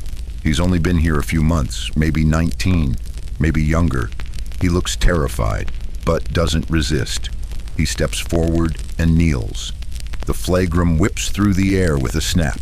It lands across Marcus's back with a wet crack. He doesn't scream. Not at first, but by the third lash. He can't stay silent. He lets out a guttural noise that sounds more like choking than pain. 5 lashes. 6. 7. Blood seeps through his tunic and onto the dirt. You stare straight ahead. You're not allowed to look away. That's part of the punishment. 10 lashes. Then it's done. Marcus collapses sideways, breathing in short gasps. A medicus steps forward, lifts him wordlessly, and hauls him away. The centurion waits until the last footstep fades, then speaks again. You have until nightfall tomorrow, confess, or I choose to next time. He walks away. You stand frozen, your hands trembling, fists clenched so tight your nails cut into your palms. You're not angry at Marcus. You're angry that someone in your ranks is guilty and said nothing. Someone watched that happen and stayed quiet. Back in the tent, it's dead silent. Someone finally whispers, "It wasn't me." Another voice responds, dry and bitter. Everyone says that. You lie back down. But this time, there's no sleep, just suspicion. Just that creeping unease that spreads like mold through a storage barrel. You look around and realize you don't know these men. Not really. You've trained with them, marched beside them, shared food and cold and punishment. But do you know who they really are? One of them took that wine, and the rest of you just paid for it. The next morning, no one talks. Not during drills, not at breakfast. Not even when someone drops their sword and the instructor cracks a joke. Everyone's clammed up, sealed. You eat your gruel in silence, eyes down. The air thick with distrust. During formation, you glance at Marcus. His back is wrapped in fresh bandages. He doesn't speak, doesn't look up, just moves stiffly, mechanically, like a man who's been hollowed out and left behind. And then comes the second blow. The centurion returns and announces, no confession, so no dinner tonight. None. Not until the thief speaks. You hear it before you feel it. The groan from 60 hungry men who've already missed a meal, who already burned every drop of fuel in their bodies digging trenches and swinging swords. And now, nothing. Again. By nightfall, desperation sets in. You see a man chewing his leather belt strap, another sniffing around someone else's tent for scraps, a third whispering to himself, "It's just wine, just a jar, just a stupid jar." No one responds. You sit in your tent and feel your stomach twist in on itself. Not hunger pangs anymore. Hunger knots. Your body starts to feel cold. Not from weather, from lack of fuel. Your hands tremble when you try to grip your cloak. One man stands up suddenly and shouts, "Fine, you want someone to blame? Take me. I'll say I did it." Silence. Then someone else. "Don't. You didn't." The first man starts crying, not sobbing, just silent tears streaking down his dust-covered cheeks. He collapses into the straw and mutters, "I just wanted to eat." You lie down, eyes open, listening to the sound of breathing and hunger and slow brewing rage. In this camp, it's not the battle that breaks men, It's the silence. The day doesn't begin with the horn. It begins with a boot. A real, heavy Roman boot, kicked straight into your ribs before the sky has even begun to brighten. You don't scream. You grunt like an ox getting branded. Eyes snapping open, hands instinctively reaching for your sword before you realize what's happening. It's the Centurion. You hear him moving down the line of tents, growling and kicking and bellowing, waking up the entire cohort one man at a time like it's a personal vendetta. Get up, full gear, outside in formation, now. You roll out of your straw mat, still stiff from yesterday's sparring and trench digging and bruised dreams. Your stomach is as hollow as an amphora and twice as brittle. There hasn't been a proper meal in 2 days. You pull on your sandals with fingers that won't stop trembling and buckle your belt without even checking if the dagger is still there. You just hope it is outside. It's cold, not sharp cold like winter, but mean cold, damp and lingering, the kind that finds the bruises under your tunic and nestles there. The stars haven't faded yet. The fire pits still burn low with the sickly yellow glow of yesterday's coals. The rest of your cohort stumbles into position around you. 80 men, some bleary-eyed, some with black eyes or limps from yesterday's training. You catch sight of one man, Marcus, who can't lift his shield properly, his forearms wrapped in rags from yesterday's full-contact drills.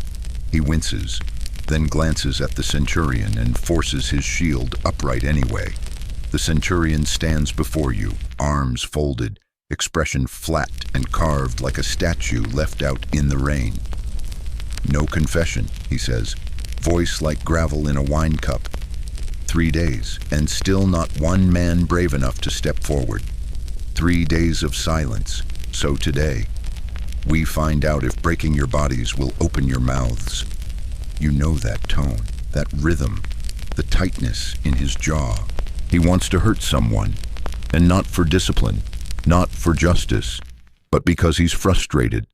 Behind him, the Optio and 2 auxiliaries begin dragging out a pile of equipment.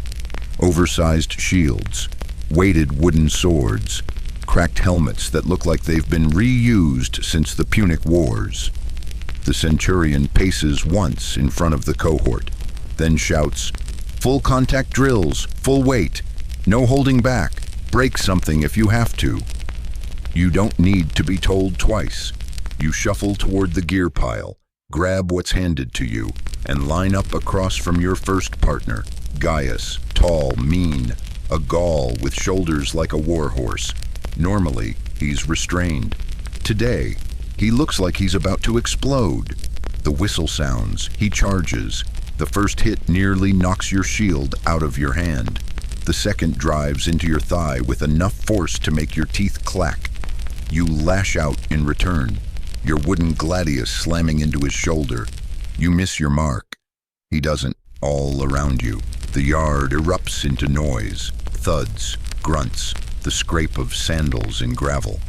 You see one man go down under a shield bash and get dragged off by 2 others.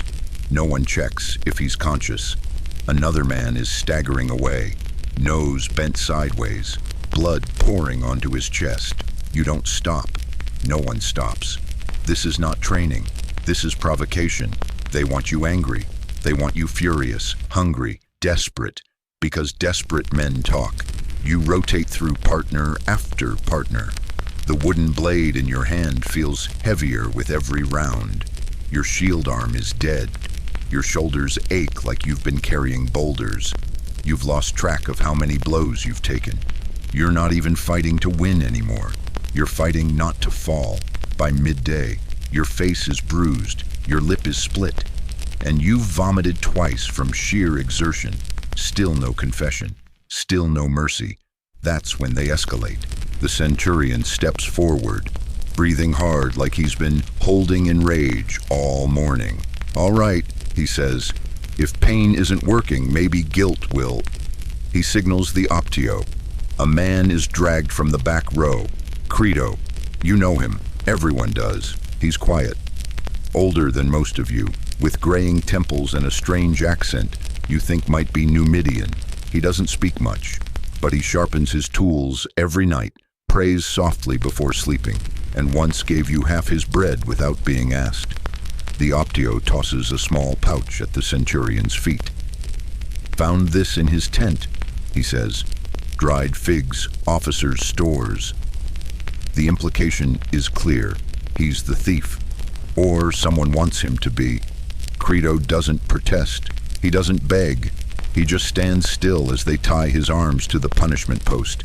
His face is calm. Unreadable, you realize, as they unroll the flagrum again, that he's not shocked, just tired. 10 lashes. You count every one. 1, wet crack. 2, hiss of breath. 3, a red line across his tunic. 4, his knees buckle slightly. 5, blood. 6, still no scream. 7, his head drops forward. 8, someone behind you whispers, "Gods." 9, his sandal slips off. 10, silence. They cut him down. He doesn't move. 2 medics drag him away by the arms. The centurion looks at the rest of you like a butcher assessing the next pig in line. "No more rations tonight," he says. "No confession, no food. Again." He walks off. You're left standing in the yard, trembling, bloody and stunned. No one moves. No one speaks.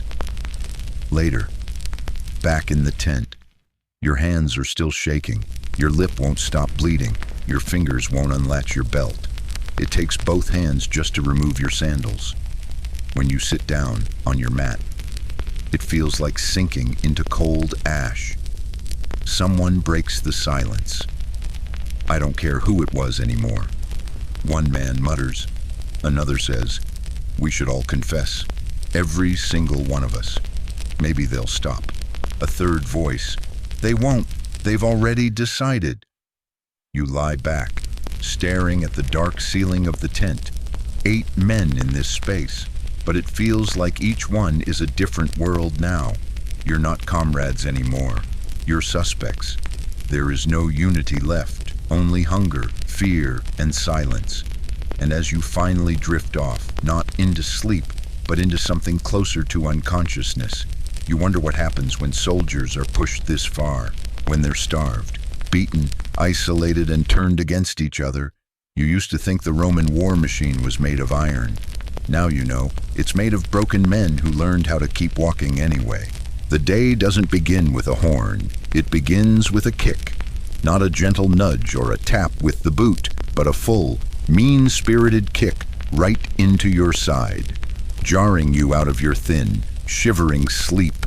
You suck in air like a drowning man, blinking in the half-light of dawn as your mind scrambles to understand what's happening. Then you hear it, the centurion's voice, already at full volume and full irritation. "Get up! Full kit, formation, now!" You scramble upright, body aching from yesterday's punishment drills. Your stomach clenches, not just from nerves, but from hunger. You haven't had a proper meal in 2 days, thanks to the cohort-wide punishment for a theft that still hasn't been resolved. There was talk last night that someone might confess just to make it stop, but no one did. And now, you're paying the price. Again, you strap on your sandals with stiff, frozen fingers, buckle your belt, sling on your cloak, and stumble out into the biting air. The camp is barely awake, just a thin haze of torch smoke and the crunch of gravel beneath tired feet. Men are gathering in the central yard, gear clattering softly, expressions hollow. Some of them look like they didn't sleep at all. You might be one of them. The centurion is already there, pacing like a caged dog. You can tell by the way he walks, fast, shoulders tense, arms swinging, that this morning isn't going to be just drills. He's angry, not shouty angry, dangerous angry, the kind that simmers and burns from the inside out.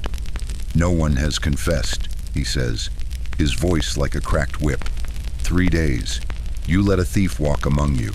You let him hide behind your silence. So now, we'll break that silence. He gestures, and a few Opsions begin hauling gear into the square, not your standard equipment. These are training shields, nearly twice as heavy, waterlogged and scarred from years of abuse. The wooden swords are oversized and blunted, clearly designed to bruise rather than teach. The helmets are mismatched, dented, and so tight you'll be lucky if you can still hear afterward. Full contact drills. The worst kind. You've heard about them. Some of the older veterans call them the Emperor's wake-up call. Not because it's endorsed by the Emperor, but because it makes you feel like death warmed over. You get your gear. The shield digs into your bruised forearm the moment you lift it. The wooden gladius weighs like iron. Your helmet presses against your temples hard enough to make your vision blur, and then they start pairing you off. Your first partner is Gaius, broad, fast, mean when he wants to be, usually. He holds back in drills. Not today. There's no holding back today. The whistle blows. He slams into you like a chariot. Your shield takes the first blow, but your body takes the next three. You lurch sideways, barely holding your footing, and jab back with the wooden sword. It lands, but not clean. He doesn't flinch. He keeps coming. You don't remember how the rest of the bout goes, just that by the time the whistle sounds again. You're panting, your ribs feel cracked, and your hand is numb. And that was just round one. You rotate partners, again and again.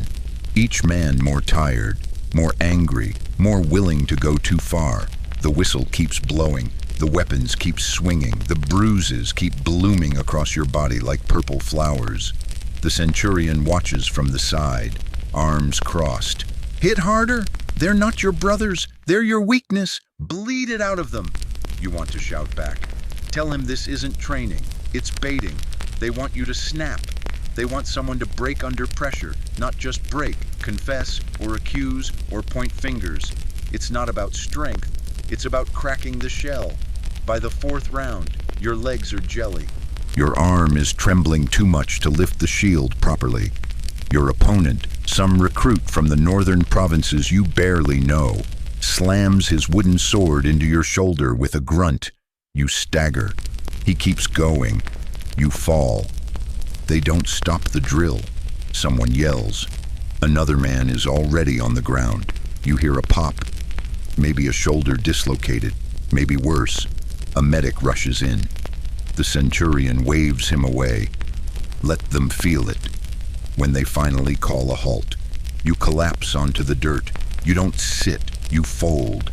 Your entire body buzzes with pain. You can barely unclench your fists. Your lip is bleeding. Your right hand won't close all the way. You think it's over. It's not. The Centurion steps forward. You can see it in his eyes. He's just getting started. If the guilty won't confess, he says, we'll choose someone. That gets everyone's attention. He signals. 2 guards drag a man into the center of the square. Crito. You know him. Everyone does. Quiet. Older.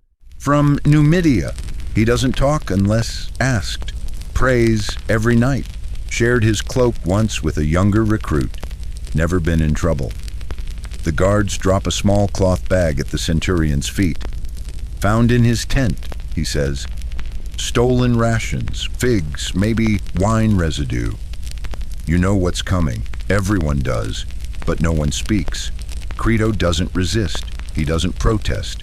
He walks to the punishment post like it's a duty, like he's been waiting for it. They tie his arms. The flagrum comes out. 10 lashes. You count every one. Not because you want to, because you can't not. Each one is slower than the last. The whip sings through the air. Crito grunts once, maybe twice. By the end, he's bleeding down both legs. His back looks like torn parchment. They cut him loose. He collapses. 2 medics drag him off. The Centurion says nothing, just turns and walks away.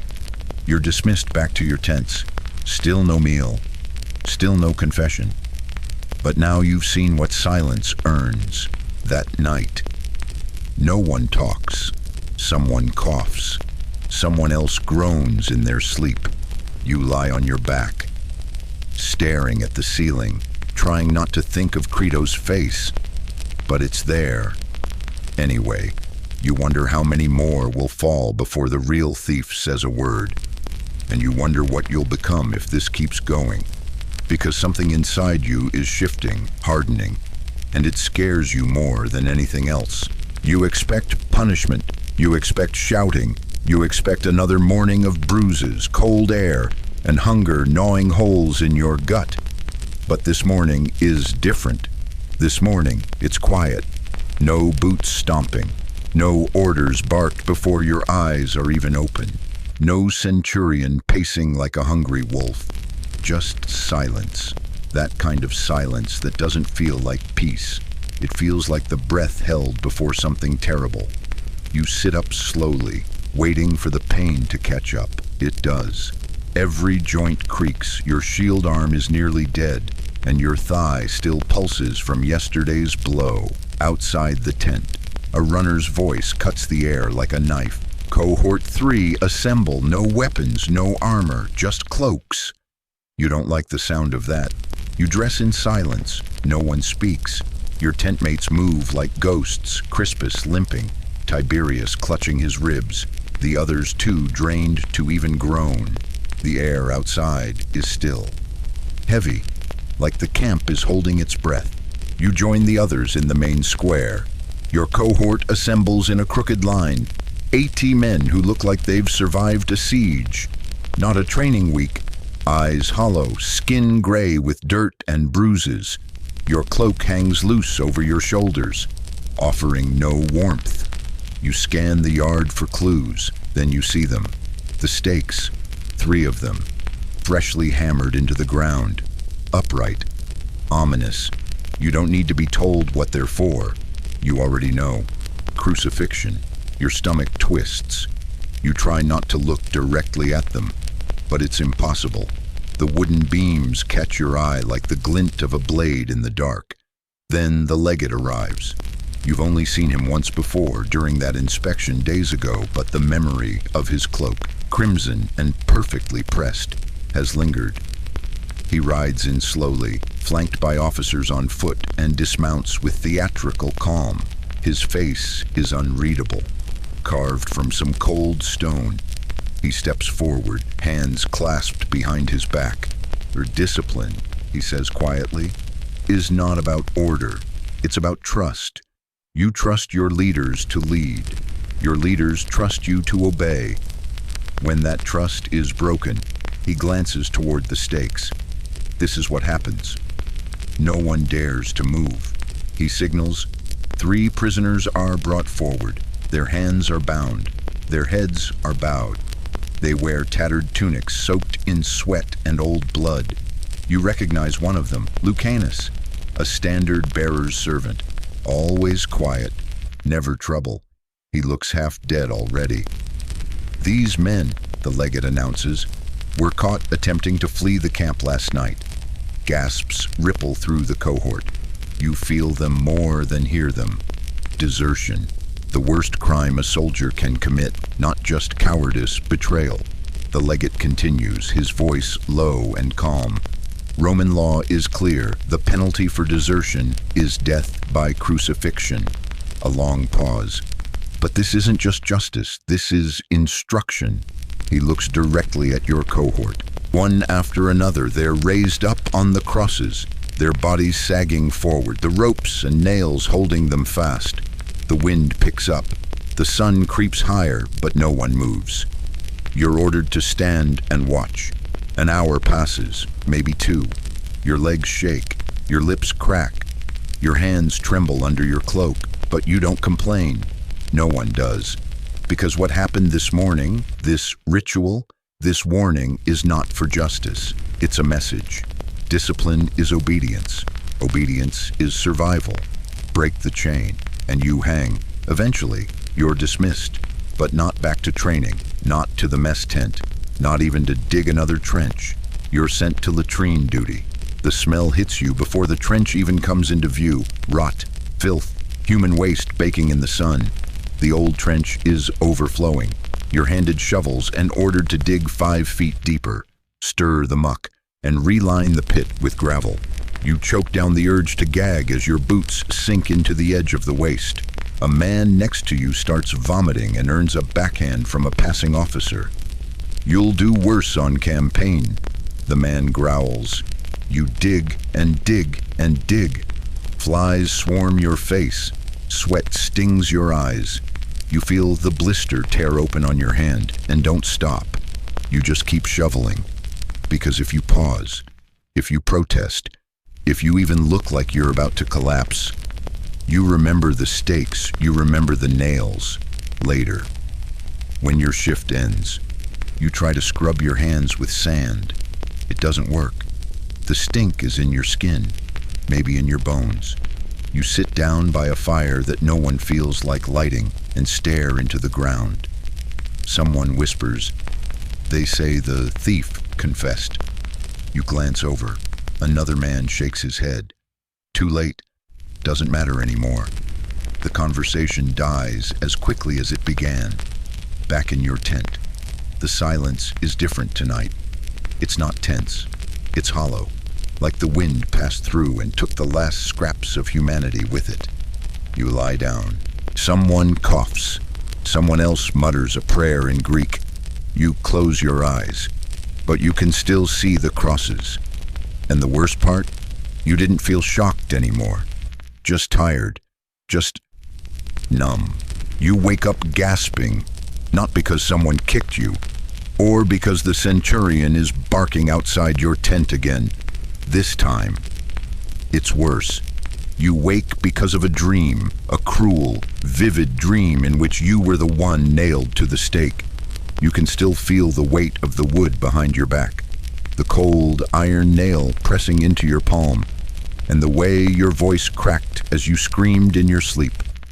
You sit up fast, heart racing. For a second, you're not even sure it was a dream. You pat your chest, your arms, your legs, all there, all whole, but not unharmed. The bruises from yesterday's full contact drills bloom darker now. Your arms feel like dead weight. Your ribs ache when you breathe. And your stomach, it's completely empty. You'd kill for a bowl of barley gruel. And that's saying something. The tent around you is quiet, too quiet. You look around.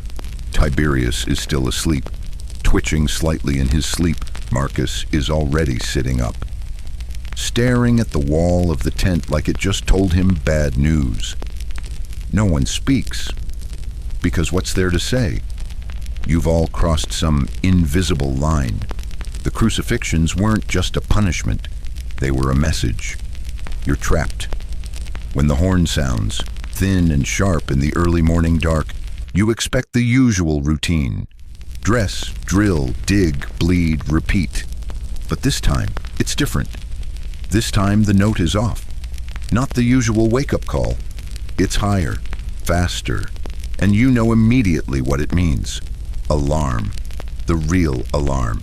You're on your feet in seconds, body screaming, brain scrambling. You pull on your sandals, grab your sword, toss your cloak over your shoulders. There's no time for breakfast, no time for commands. You just go. Outside. The camp is in motion. Tents are being thrown open. Men are tripping over each other. Some don't even have full gear. A few are dragging shields behind them like they weigh twice as much. The centurion is already in the yard, helmet on, voice ringing out over the chaos. "To arms, north flank, move!" And then you see it. Smoke, not thick, not close, but real, just beyond the trees past the northern ditch. Wisps curling against the pale dawn sky, like signals from a funeral pyre. You hear the second horn from the watchtower, then shouting, "Panic!" You catch fragments. Scouts didn't return. Movement in the woods. Barbarian raiders, maybe. Could be deserters, sir, armed ones. You don't know what it is. And you're not sure the officers do either. But one thing is clear. Something is coming. You're herded into formation. Second line, shield up, sword drawn. You barely have the strength to hold the shield in place. It feels heavier than usual, probably because your arms are jelly and your fingers won't stop shaking. The man beside you mutters a prayer under his breath. You pretend not to hear him. You're too busy looking out into the smoke. Shapes begin to emerge. Fast, low, darting between trees. There's no formation, no flags, no visible leader, just movement, shadow, heat. Then the Centurion shouts, "Contact!" And all at once, the world erupts. They crash into the line with a fury that makes the air itself shake. Your shield slams into something, someone, and you stagger back. You barely manage to jab your gladius forward, catching a blur of movement. There's a shriek, a flash of red, and then someone slams into you from the side. You lose your footing but manage to stay upright. Around you, chaos, shields crack, swords clash. The man on your left is knocked to the ground. You try to help, but someone's already stepping into the gap. You don't get a chance to see if he gets back up. You fight. You don't think. You react. Thrust, parry, bash, duck. The training kicks in. Hours and hours of drills now coming back like instinct. But it's different now. It's real. Every blow might kill. Every misstep might be your last. You don't know how long it lasts. A minute, 10, eventually, the attackers pull back, not routed, but scattered. Maybe a probing strike, maybe a distraction, maybe a test, but the damage is done. 3 dead, 5 wounded. The Centurion walks the line afterward, nodding slowly. "You held," he says. "Some of you." He doesn't say more. He doesn't have to, because it's obvious. This wasn't a full-scale attack, just a warning, a nudge, and still. Men died. You're ordered to rest, which really means go clean yourself up, sharpen your gear, and shut your mouth later, back in the tent. You're still trembling. You've cleaned the blood from your blade, but you're not sure all of it was your enemy's. You change your tunic. There's a tear across the shoulder. Clean slice. You didn't feel it when it happened. Tiberius finally breaks the silence. They say the attackers were deserters. From a legion up north, exiles. Maybe. Oh, you nod. But you don't speak, because you're thinking something else now, something far worse than any wound. What if that was us? What if, in a week, or a month, or a year, you end up on the other side of the ditch? Filthy, armed, starving, charging a Roman camp not for glory or plunder, but because you simply ran out of options? No one in this tent says it aloud, but you all feel it. This place doesn't build loyalty. It breeds desperation. And when enough desperate men reach their limit, they don't write letters. They grab swords. That night, as you lie back on your straw mat, the image that won't leave your head isn't the enemy charging from the trees. It's not the smoke, or the blood, or the dead. It's the look on the Centurion's face when he said, "Some of you held." He meant some of you didn't. And you wonder, how many more tests like this before you end up on the wrong side of the shield wall? You wake to something unfamiliar, not a boot in your ribs, not the metallic rasp of armor or the bark of a centurion, no shouting, no horns, just laughter, faint, clipped, nervous laughter, drifting from the next tent over.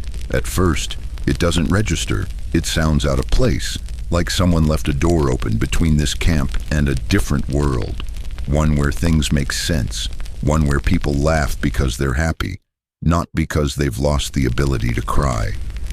You blink up at the canvas ceiling of your tent, your mind caught between the throbbing in your limbs and the dread that never truly leaves your chest. You sit up slowly, careful not to twist your back too quickly. Your shoulders ache from carrying logs yesterday. Your knuckles are raw from splinters. The old bruises haven't even begun to heal, and new ones have joined them like uninvited guests. You shuffle outside. The morning is damp, but the air carries an edge of false peace. The crucifixes still stand in the distance, empty now. The bodies removed sometime during the night, but the ground beneath them is still stained. You wonder if they'll even bother washing the wood, or if the stains are part of the warning. Then the horn blows, not the alarm horn from 2 days ago, just the standard morning blast. You've come to dread it less, not because it hurts less, but because it's predictable. After the ambush and the crucifixions and the rumors of decimation, predictability is as close to comfort as you'll get. But even the familiar routines feel different today. Today is Inspection Day, one of the few official events that happens like clockwork every 5 days. Regardless of what fresh horrors the week has brought, your tent is stripped bare, your gear laid out in precise formation, sword horizontal, cloak folded into squares, helmet polished to a dull shine. Even your wooden spoon, splintered and stained, is given its place like it's some sacred relic.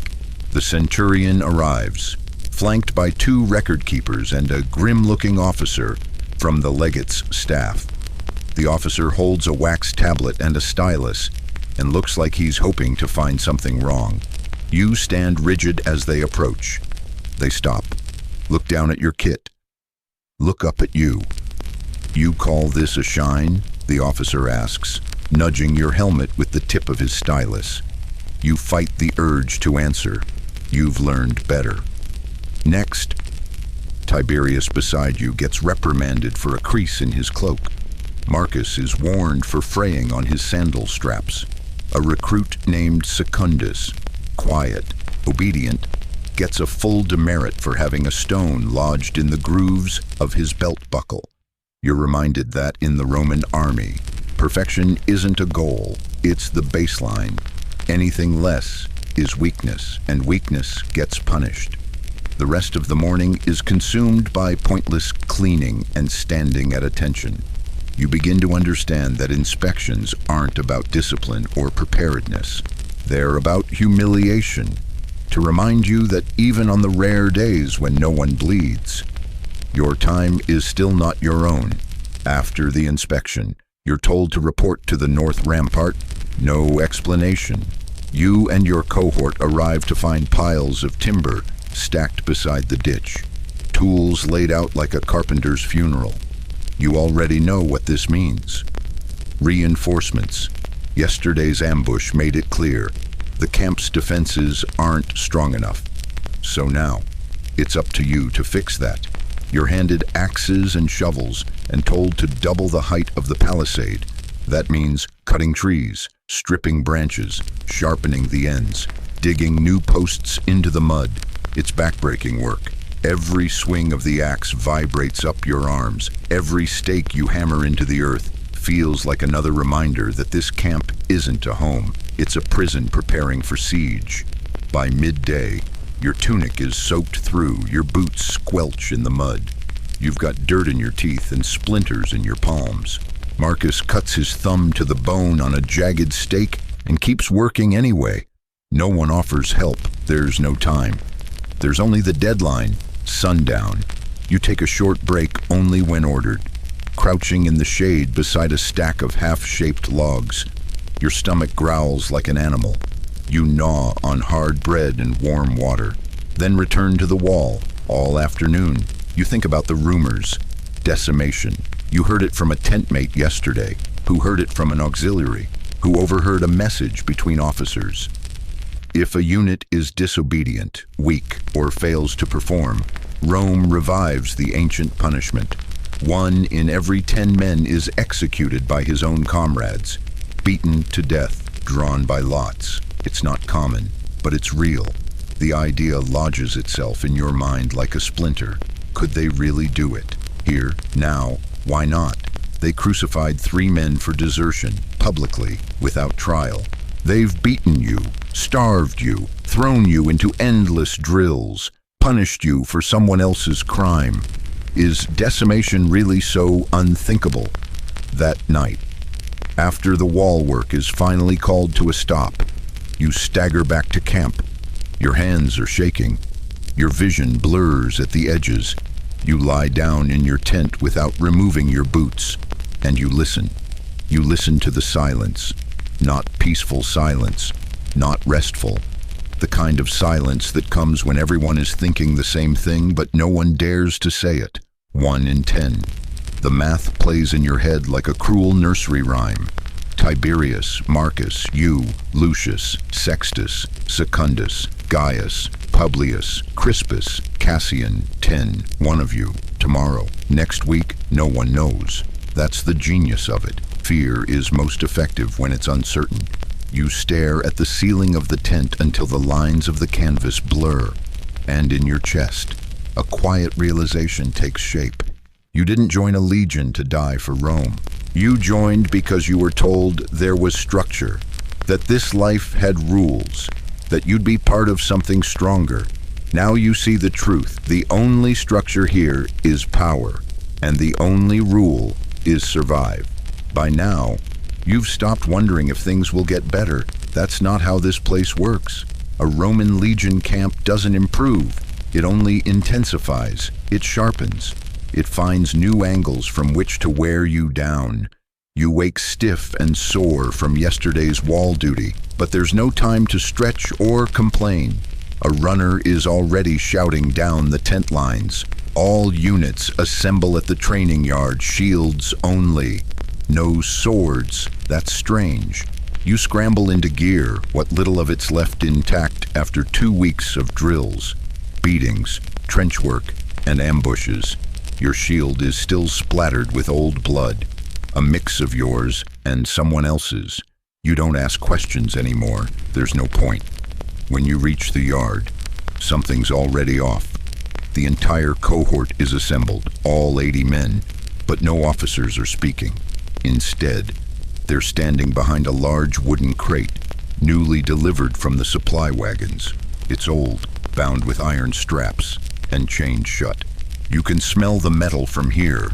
The centurion steps forward, eyes scanning the group like a butcher eyeing livestock.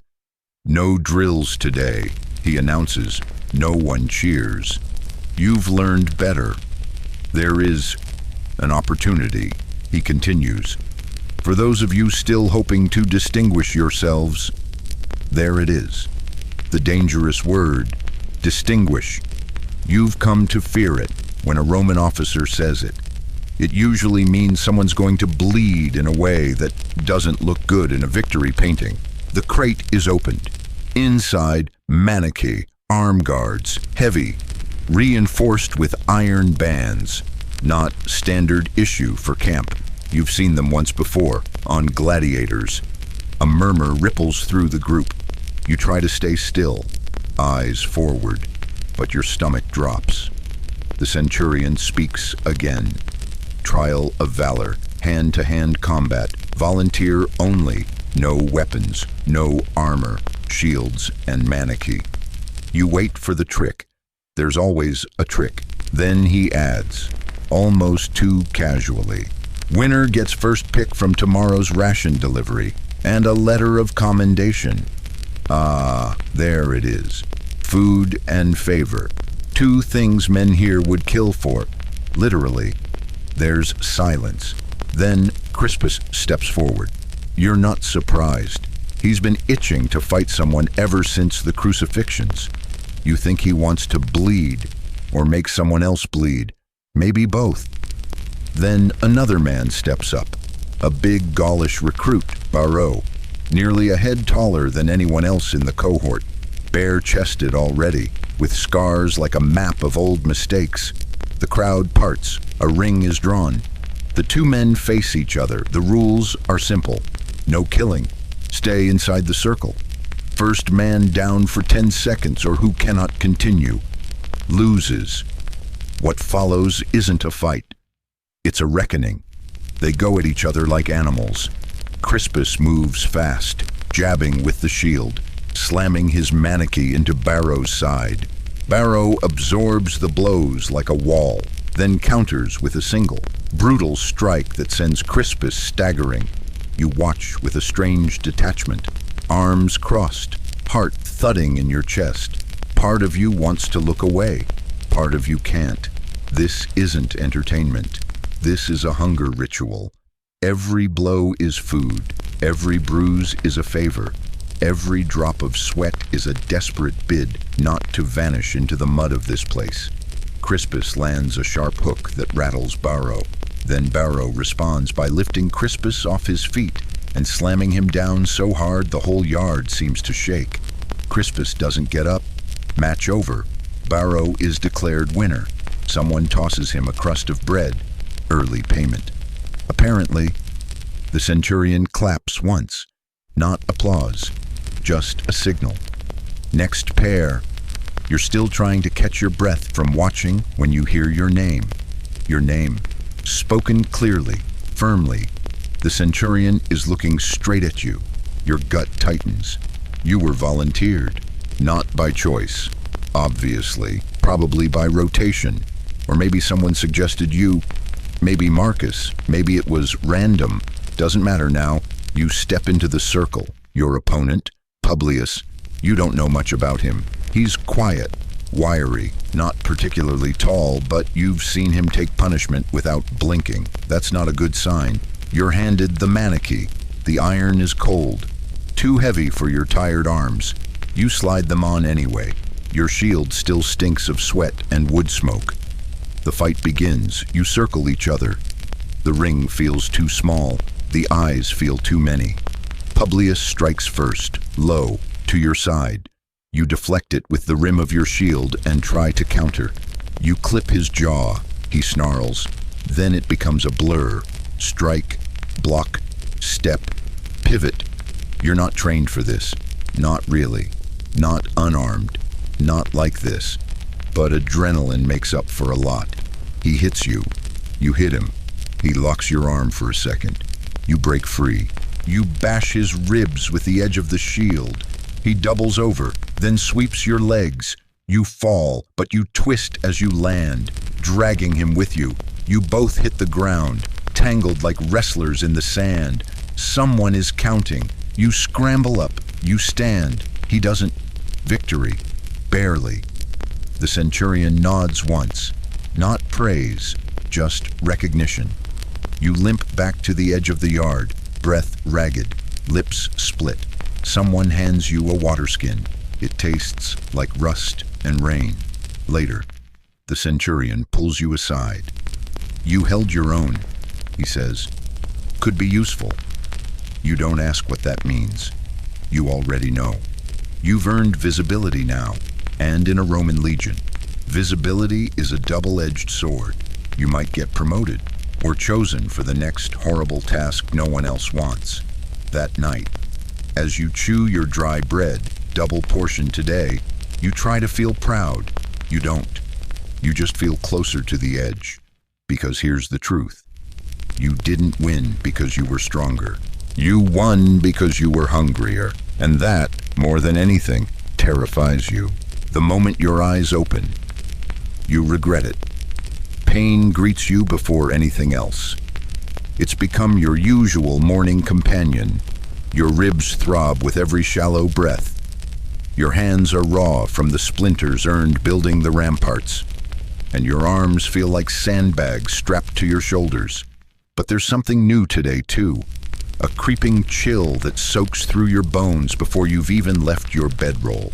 Your breath hangs in the air in thin, damp wisps. The temperature has dropped overnight. You sit up, groaning as your spine cracks in protest. Your tunic clings to your skin with the sourness of stale sweat. One of your toes feels swollen. You poke it. It responds with a bolt of sharp pain, probably infected. Wonderful. Tiberius is already up, staring blankly at the coals of last night's fire. He hasn't spoken since yesterday. Not since the whispers about decimation started crawling through camp. You know he's waiting for someone to make it official, to announce that every 10th man will be bludgeoned by his own friends. You're not sure if that's really coming. But then again, you've stopped assuming there's a line Rome won't cross. Before you can say anything, an Optio yells from beyond the tents. All volunteers to the south gate. Move it! Volunteers. You glance at Tiberius. He doesn't move. You've learned that volunteer in a Legion camp usually means one of two things: suicide, or something they couldn't order you to do directly without losing too many soldiers in protest. Either way, it always ends in bruises. Still, your legs swing down. You're already halfway to the gate before you fully understand why you're going. Maybe you want the break from the routine. Maybe you're hoping it's something less awful than usual.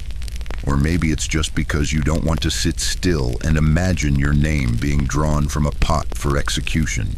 There's a small group already formed when you arrive. About 30 men, slouching, silent, eyes full of the same mix of dread and boredom. Some wear mismatched greaves. Some haven't even tied their sandals. No one has asked what this is yet. That's another thing the Legion beats into you. Don't ask questions. Just follow orders. The Centurion arrives, followed by a wagon train, 5 carts, drawn by tired, skittish mules. The carts are piled with sacks, barrels, and crates, supplies, from the look of it. South Road's been hit, the Centurion growls. Merchants got ambushed yesterday, our supply lines exposed. You blink, then it dawns on you. This isn't punishment, it's an escort mission. We need 12 men, 1 day out, 1 day back. Simple, guard the convoy, ensure it reaches Fort Valum, that's it. He scans the crowd. No volunteers? Fine, I'll choose. You're the second name called. Of course you are. Alongside you, 11 others are selected. 2 are raw recruits, barely into their first month of service. One looks like he hasn't eaten in days. The oldest, Aulus, just nods and spits into the dirt. You're each handed a satchel with dry bread, 2 strips of dried meat, and a half skin of water. You check the rations without thinking. The bread is stale. The meat looks like it came from a donkey. Still, it's more than you usually get. By mid-morning, you're on the road. The wagons creak behind you, pulled by mules that smell worse than the latrines. The sun peeks through thick gray clouds. You walk beside Decimus, the Optio in charge, a grim man with a crooked nose and the voice of a stone gargoyle. No heroics, he says. If we're attacked, protect the cargo, not the men. Orders from above. You don't ask who above is. You don't want to know. The road south should be safe. Emphasis on should. It was paved decades ago, stone slabs, once proud and smooth, now cracked and covered in weeds. Forest crowds both sides, thick with undergrowth and echoing with distant animal sounds. At first, the journey is quiet, uneasy. Everyone keeps a hand near their weapon. You scan the tree line constantly, waiting for the flicker of movement, the glint of steel, the whisper of something going terribly wrong. Midday comes and goes. You stop only once to water the mules at a trickling stream. No one speaks more than they have to. Every noise in the woods makes your skin crawl. Then, in the early afternoon, the mules stop. All of them. They freeze at once, ears upright, bodies tense. The lead mule starts to back away, nostrils flaring. Decimus hisses, "Hold!" He steps forward slowly. The rest of you raise shields. Then you hear it. Low, strange, a warble. Flutes, not music, not celebration. Signal. Ambush! Someone yells. Arrows rain from the tree line before anyone can react. One slams into the side of the wagon. Another strikes a mule in the neck. It collapses with a shriek that chills your blood. Chaos erupts. Figures emerge from the brush, thin, ragged, fast. Raiders, maybe outlaws, maybe rogue auxiliaries turned feral. Doesn't matter. They have blades and fury, and they're aiming for the carts. You dive behind a barrel, shield up. You hear the crash of metal, the scream of a soldier being run through. You rise, lash out, block, duck. One attacker lunges for the lead wagon. You cut him down with a sloppy but effective slash to the chest. You don't fight for glory. You fight like an animal trying not to die. After 10 minutes, the skirmish is over. 3 of your group are dead. 2 more are too wounded to walk. 1 has an arrow sticking from his thigh. He's screaming. Aulus breaks the shaft off and mutters, "Better this than dying back there." You spend the next hour digging shallow graves with your hands. No one brought shovels. You abandon the mission. Too dangerous. Too few men. You limp back to camp just after dusk the next day. Boots ruined. Tunic soaked in someone else's blood. There's no welcome, no praise, no thanks. Only another duty roster. Back to digging latrines tomorrow.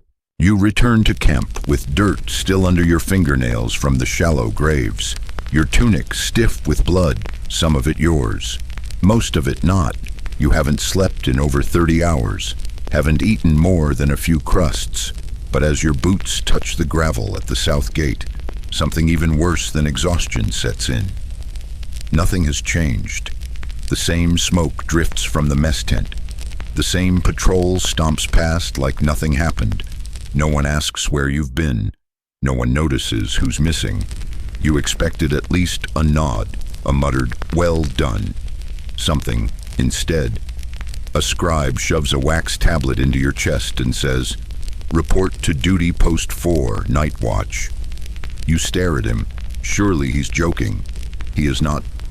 You trudge to post 4, past rows of tents, past the stinking latrine pits, past a pair of men dragging a dead mule away from the camp road. The post is a wooden tower, barely 6 feet tall, lashed together with ropes and wishful thinking. A torch flickers at the base. You climb with leaden limbs. At the top, the world is gray. Moonlight spills over the hills. The trees are black silhouettes. The only movement is the occasional gust of wind, stirring dry grass and your half-frozen fingertips. Your hands tighten on your spear, and you settle into the rhythm of watching. It's not glamorous, it's not quiet either. You don't hear attacks or ambushes. You hear life, the grotesque kind. Rats squealing in the ditches, insects clicking, a bird flapping its wings too loudly and vanishing into the dark. Every sound feels like a warning. You glance to your left and realize you're alone. There was supposed to be another soldier on rotation with you. He never showed. Or maybe he did and never came down. You don't ask. You don't report it.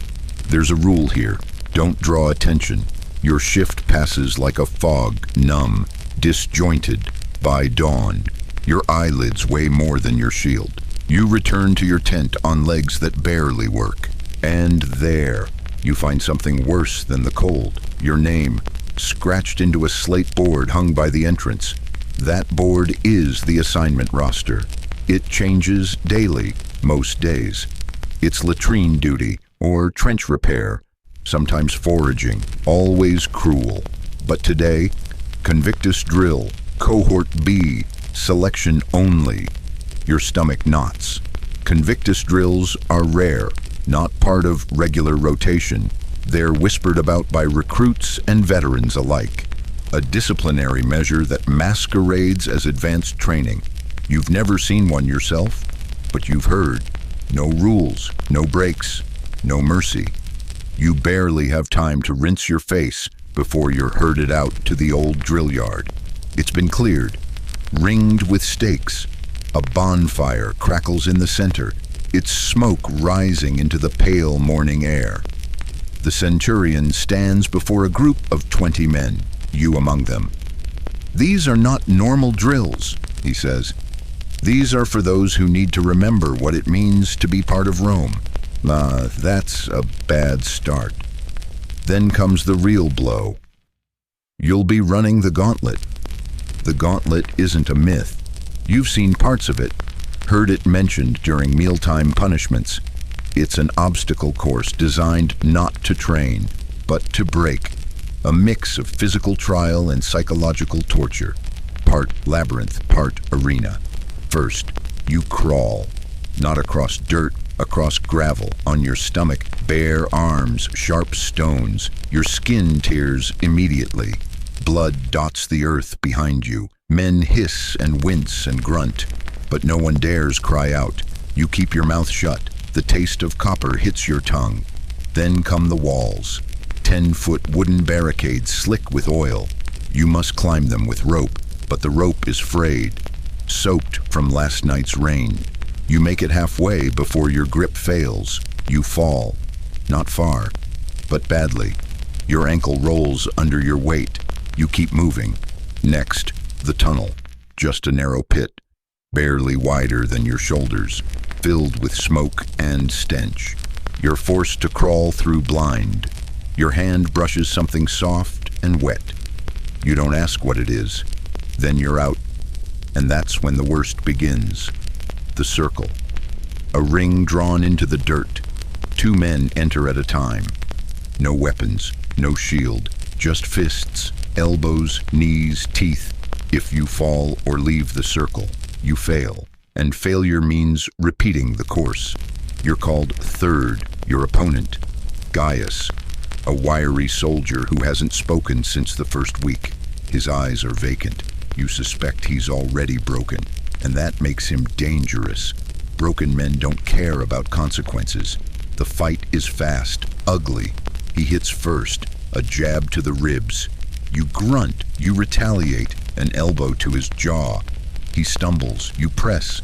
He grabs your tunic, throws his weight forward. You go down together, tumbling into the dust. A knee lands in your side. Then you bite his wrist, not hard enough to maim, but enough to shock. You twist, slam your shoulder into his, pin him down with your knee. He taps the dirt. It's over. You stand, heart hammering, vision narrowed to a pinpoint. The centurion nods once. Pass. It's the only word he says. You limp out of the circle. The rest of the day is a blur. Men fight, men cry, some pass out. One has to be dragged off, unconscious. He'll be back tomorrow. They all come back. Unless they don't. By nightfall, your body is so exhausted it's past pain. It's just heat and weight now.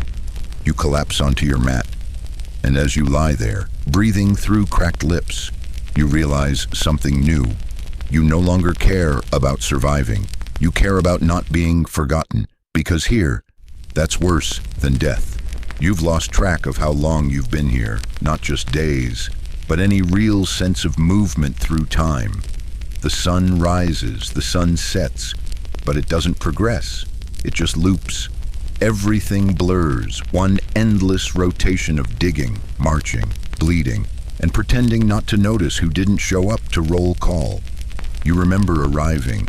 You remember your first night of real fear, and then the rest is fog. This morning starts like the others, except colder. The wind off the hills has shifted, bringing a sharpness to the air that cuts through your cloak and settles in your bones. The fire's long dead. The embers just sigh when you try to coax them back. You roll over and discover your bedroll is soaked. Rain crept in during the night, pooling beneath your mat. Your boots are wet, your feet already starting to itch with the familiar sting of fungus. A fine start. You drag yourself upright, blinking blearily at the pale morning sky through the slit in your tent flap. You're just starting to untangle your belt when a scream, not a grunt or a shout or a barked order. A scream, sharp, panicked, ragged, too loud to ignore. It comes from somewhere near the eastern latrines. You throw on your boots, still soaked, and stumble outside. Dozens of others are doing the same, squinting into the wet morning, weapons forgotten in their haste. The scream rises again, then cuts off suddenly. By the time you get to the latrine trench, a crowd has gathered and you see it, a body, face down in the mud, one arm twisted underneath, the other extended, palm up. His cloak's been torn, and his sandals are missing. He isn't moving. Someone flips him over. You hear several people inhale sharply. One man turns and vomits, because what the dead man is holding, gripping in his stiff, mud-crusted fingers, is a human tongue, wrapped in twine, black with rot at the base. No one speaks. Not at first. Just the rain falling on armor, on helmets, on stunned, silent faces. The body is Gellius, young, strong, not yet 20. He came from Hispania. You shared a shift with him 3 days ago.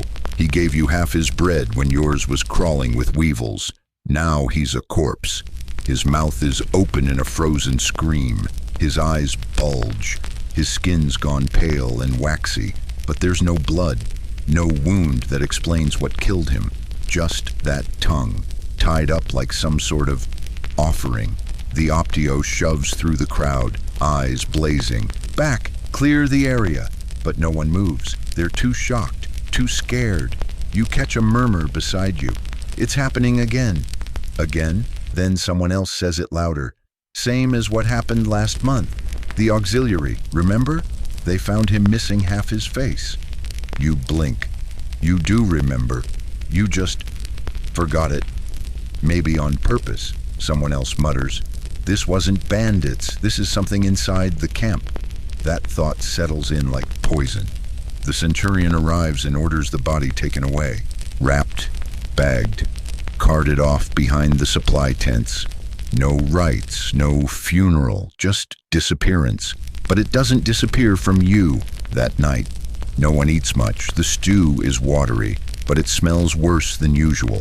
You chew on a crust of bread, eyes fixed on the fire. Around you, men sit quiet, shoulders hunched. No one sings, no dice games, no lewd jokes about the camp girls in Gaul, just waiting. And then the legate returns. You haven't seen him in days.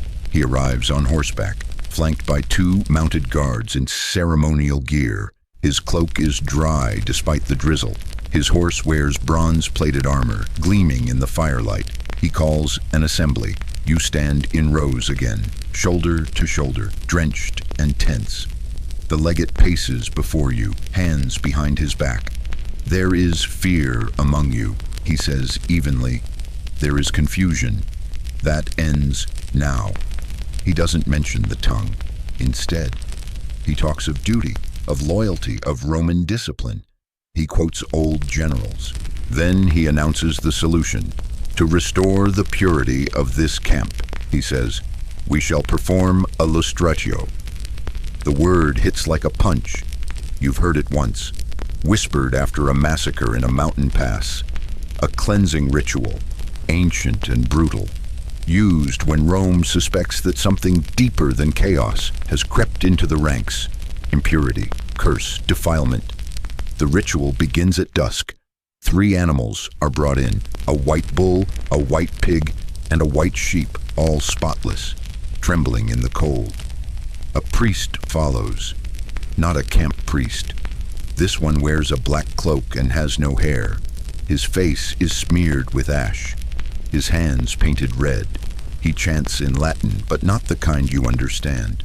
Older, rougher, as if he's calling out to something beneath the empire, not above it.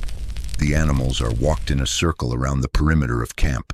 Every soldier must touch each animal as it passes, no matter how filthy, no matter how afraid. The bull snorts and nearly kicks you. The pig stares at you like it knows. Then comes the sacrifice, one by one. The priest slits their throats. The blood is caught in golden bowls, still steaming. Then it's sprinkled on tents, on shields, on you. You flinch as a line of blood lands across your collarbone and seeps into your tunic. It smells like hot metal and wet fur. You gag. Others don't take it as well. One man collapses, another trembles so violently he drops his gladius. A third vomits at the priest's feet. The ritual lasts over an hour. When it's done, the legate speaks again. Rome is clean. You are clean. The gods are satisfied. But you're not. Because that night, the rain falls harder than ever. And just before sunrise, another scream echoes across the camp, this time from the officers' tents. And this time, when you run toward the sound, you don't find a body. You find 2 men missing. No blood, no struggle, no sign. Just a single blackened coin resting on a folded tunic, stamped with an emperor's face you've never seen before. You're tired of running toward screams. This one comes before dawn, ripping through the pre-dawn mist like a knife through fabric. It sounds different, sharper, more guttural, like the voice had to claw its way out of someone's throat. You're already on your feet when it starts, no longer hesitating when fear arrives. You just move, like an animal trained by thunder. Other soldiers emerge from their tents, too groggy, wet, silent. The rain has turned the camp into a swamp.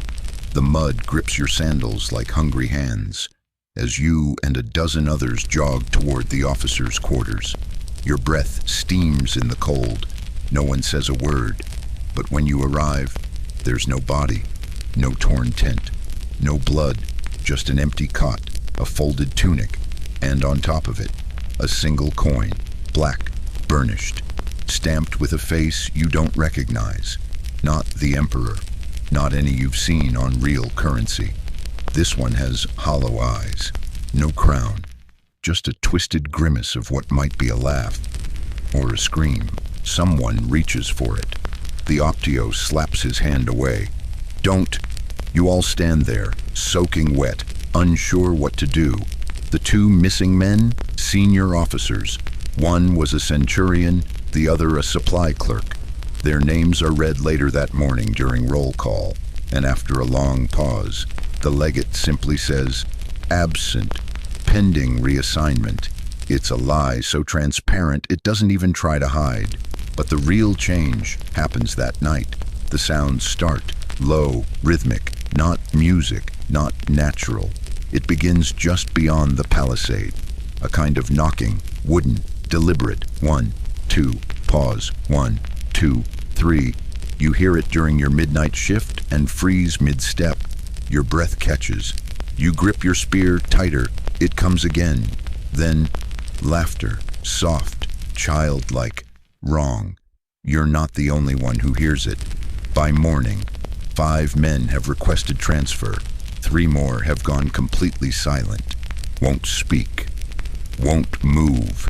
Just sit and stare at the gates like they expect something to crawl over them. One of them smears ash over his eyes before sleeping. He says it keeps the watching things away. Another insists he saw hooves circling his tent. When asked if he means horses, he whispers, "No, just hooves. No rider." That afternoon, the legate does something you never thought he would. He abandons the outer patrols. Too many disappearances, too many odd signs. Instead, he orders everyone to focus on fortifying the camp's center, a wall within the wall. You dig new ditches, haul fresh timber, build barricades between tent rows. The command tent is moved. The armory is relocated. The food supplies are stacked in the bathhouse, guarded night and day.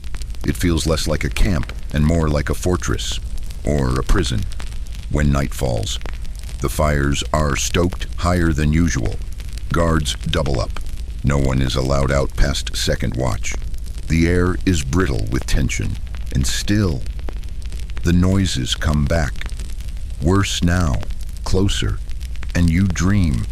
Gods, the dreams, they're not dreams, really. They're memories twisted. You relive the first time you picked up your shield, but it's heavier, lined with teeth. You remember your first day at camp, but everyone has your face. Even the mules, even the dead. You wake screaming, more than once. So do others. By the end of the week, the camp doctor has run out of sleeping herbs. He starts handing out wine instead. It doesn't help. The legate holds one last inspection. You're all lined up, gaunt and pale, armor dented, sandals half torn. He walks past each man slowly, his face unreadable. When he stops in front of you, you can smell the cedar oil in his cloak. He says only this: "Whatever happens next, remember, you're Rome." Then he moves on. That night, there is no scream.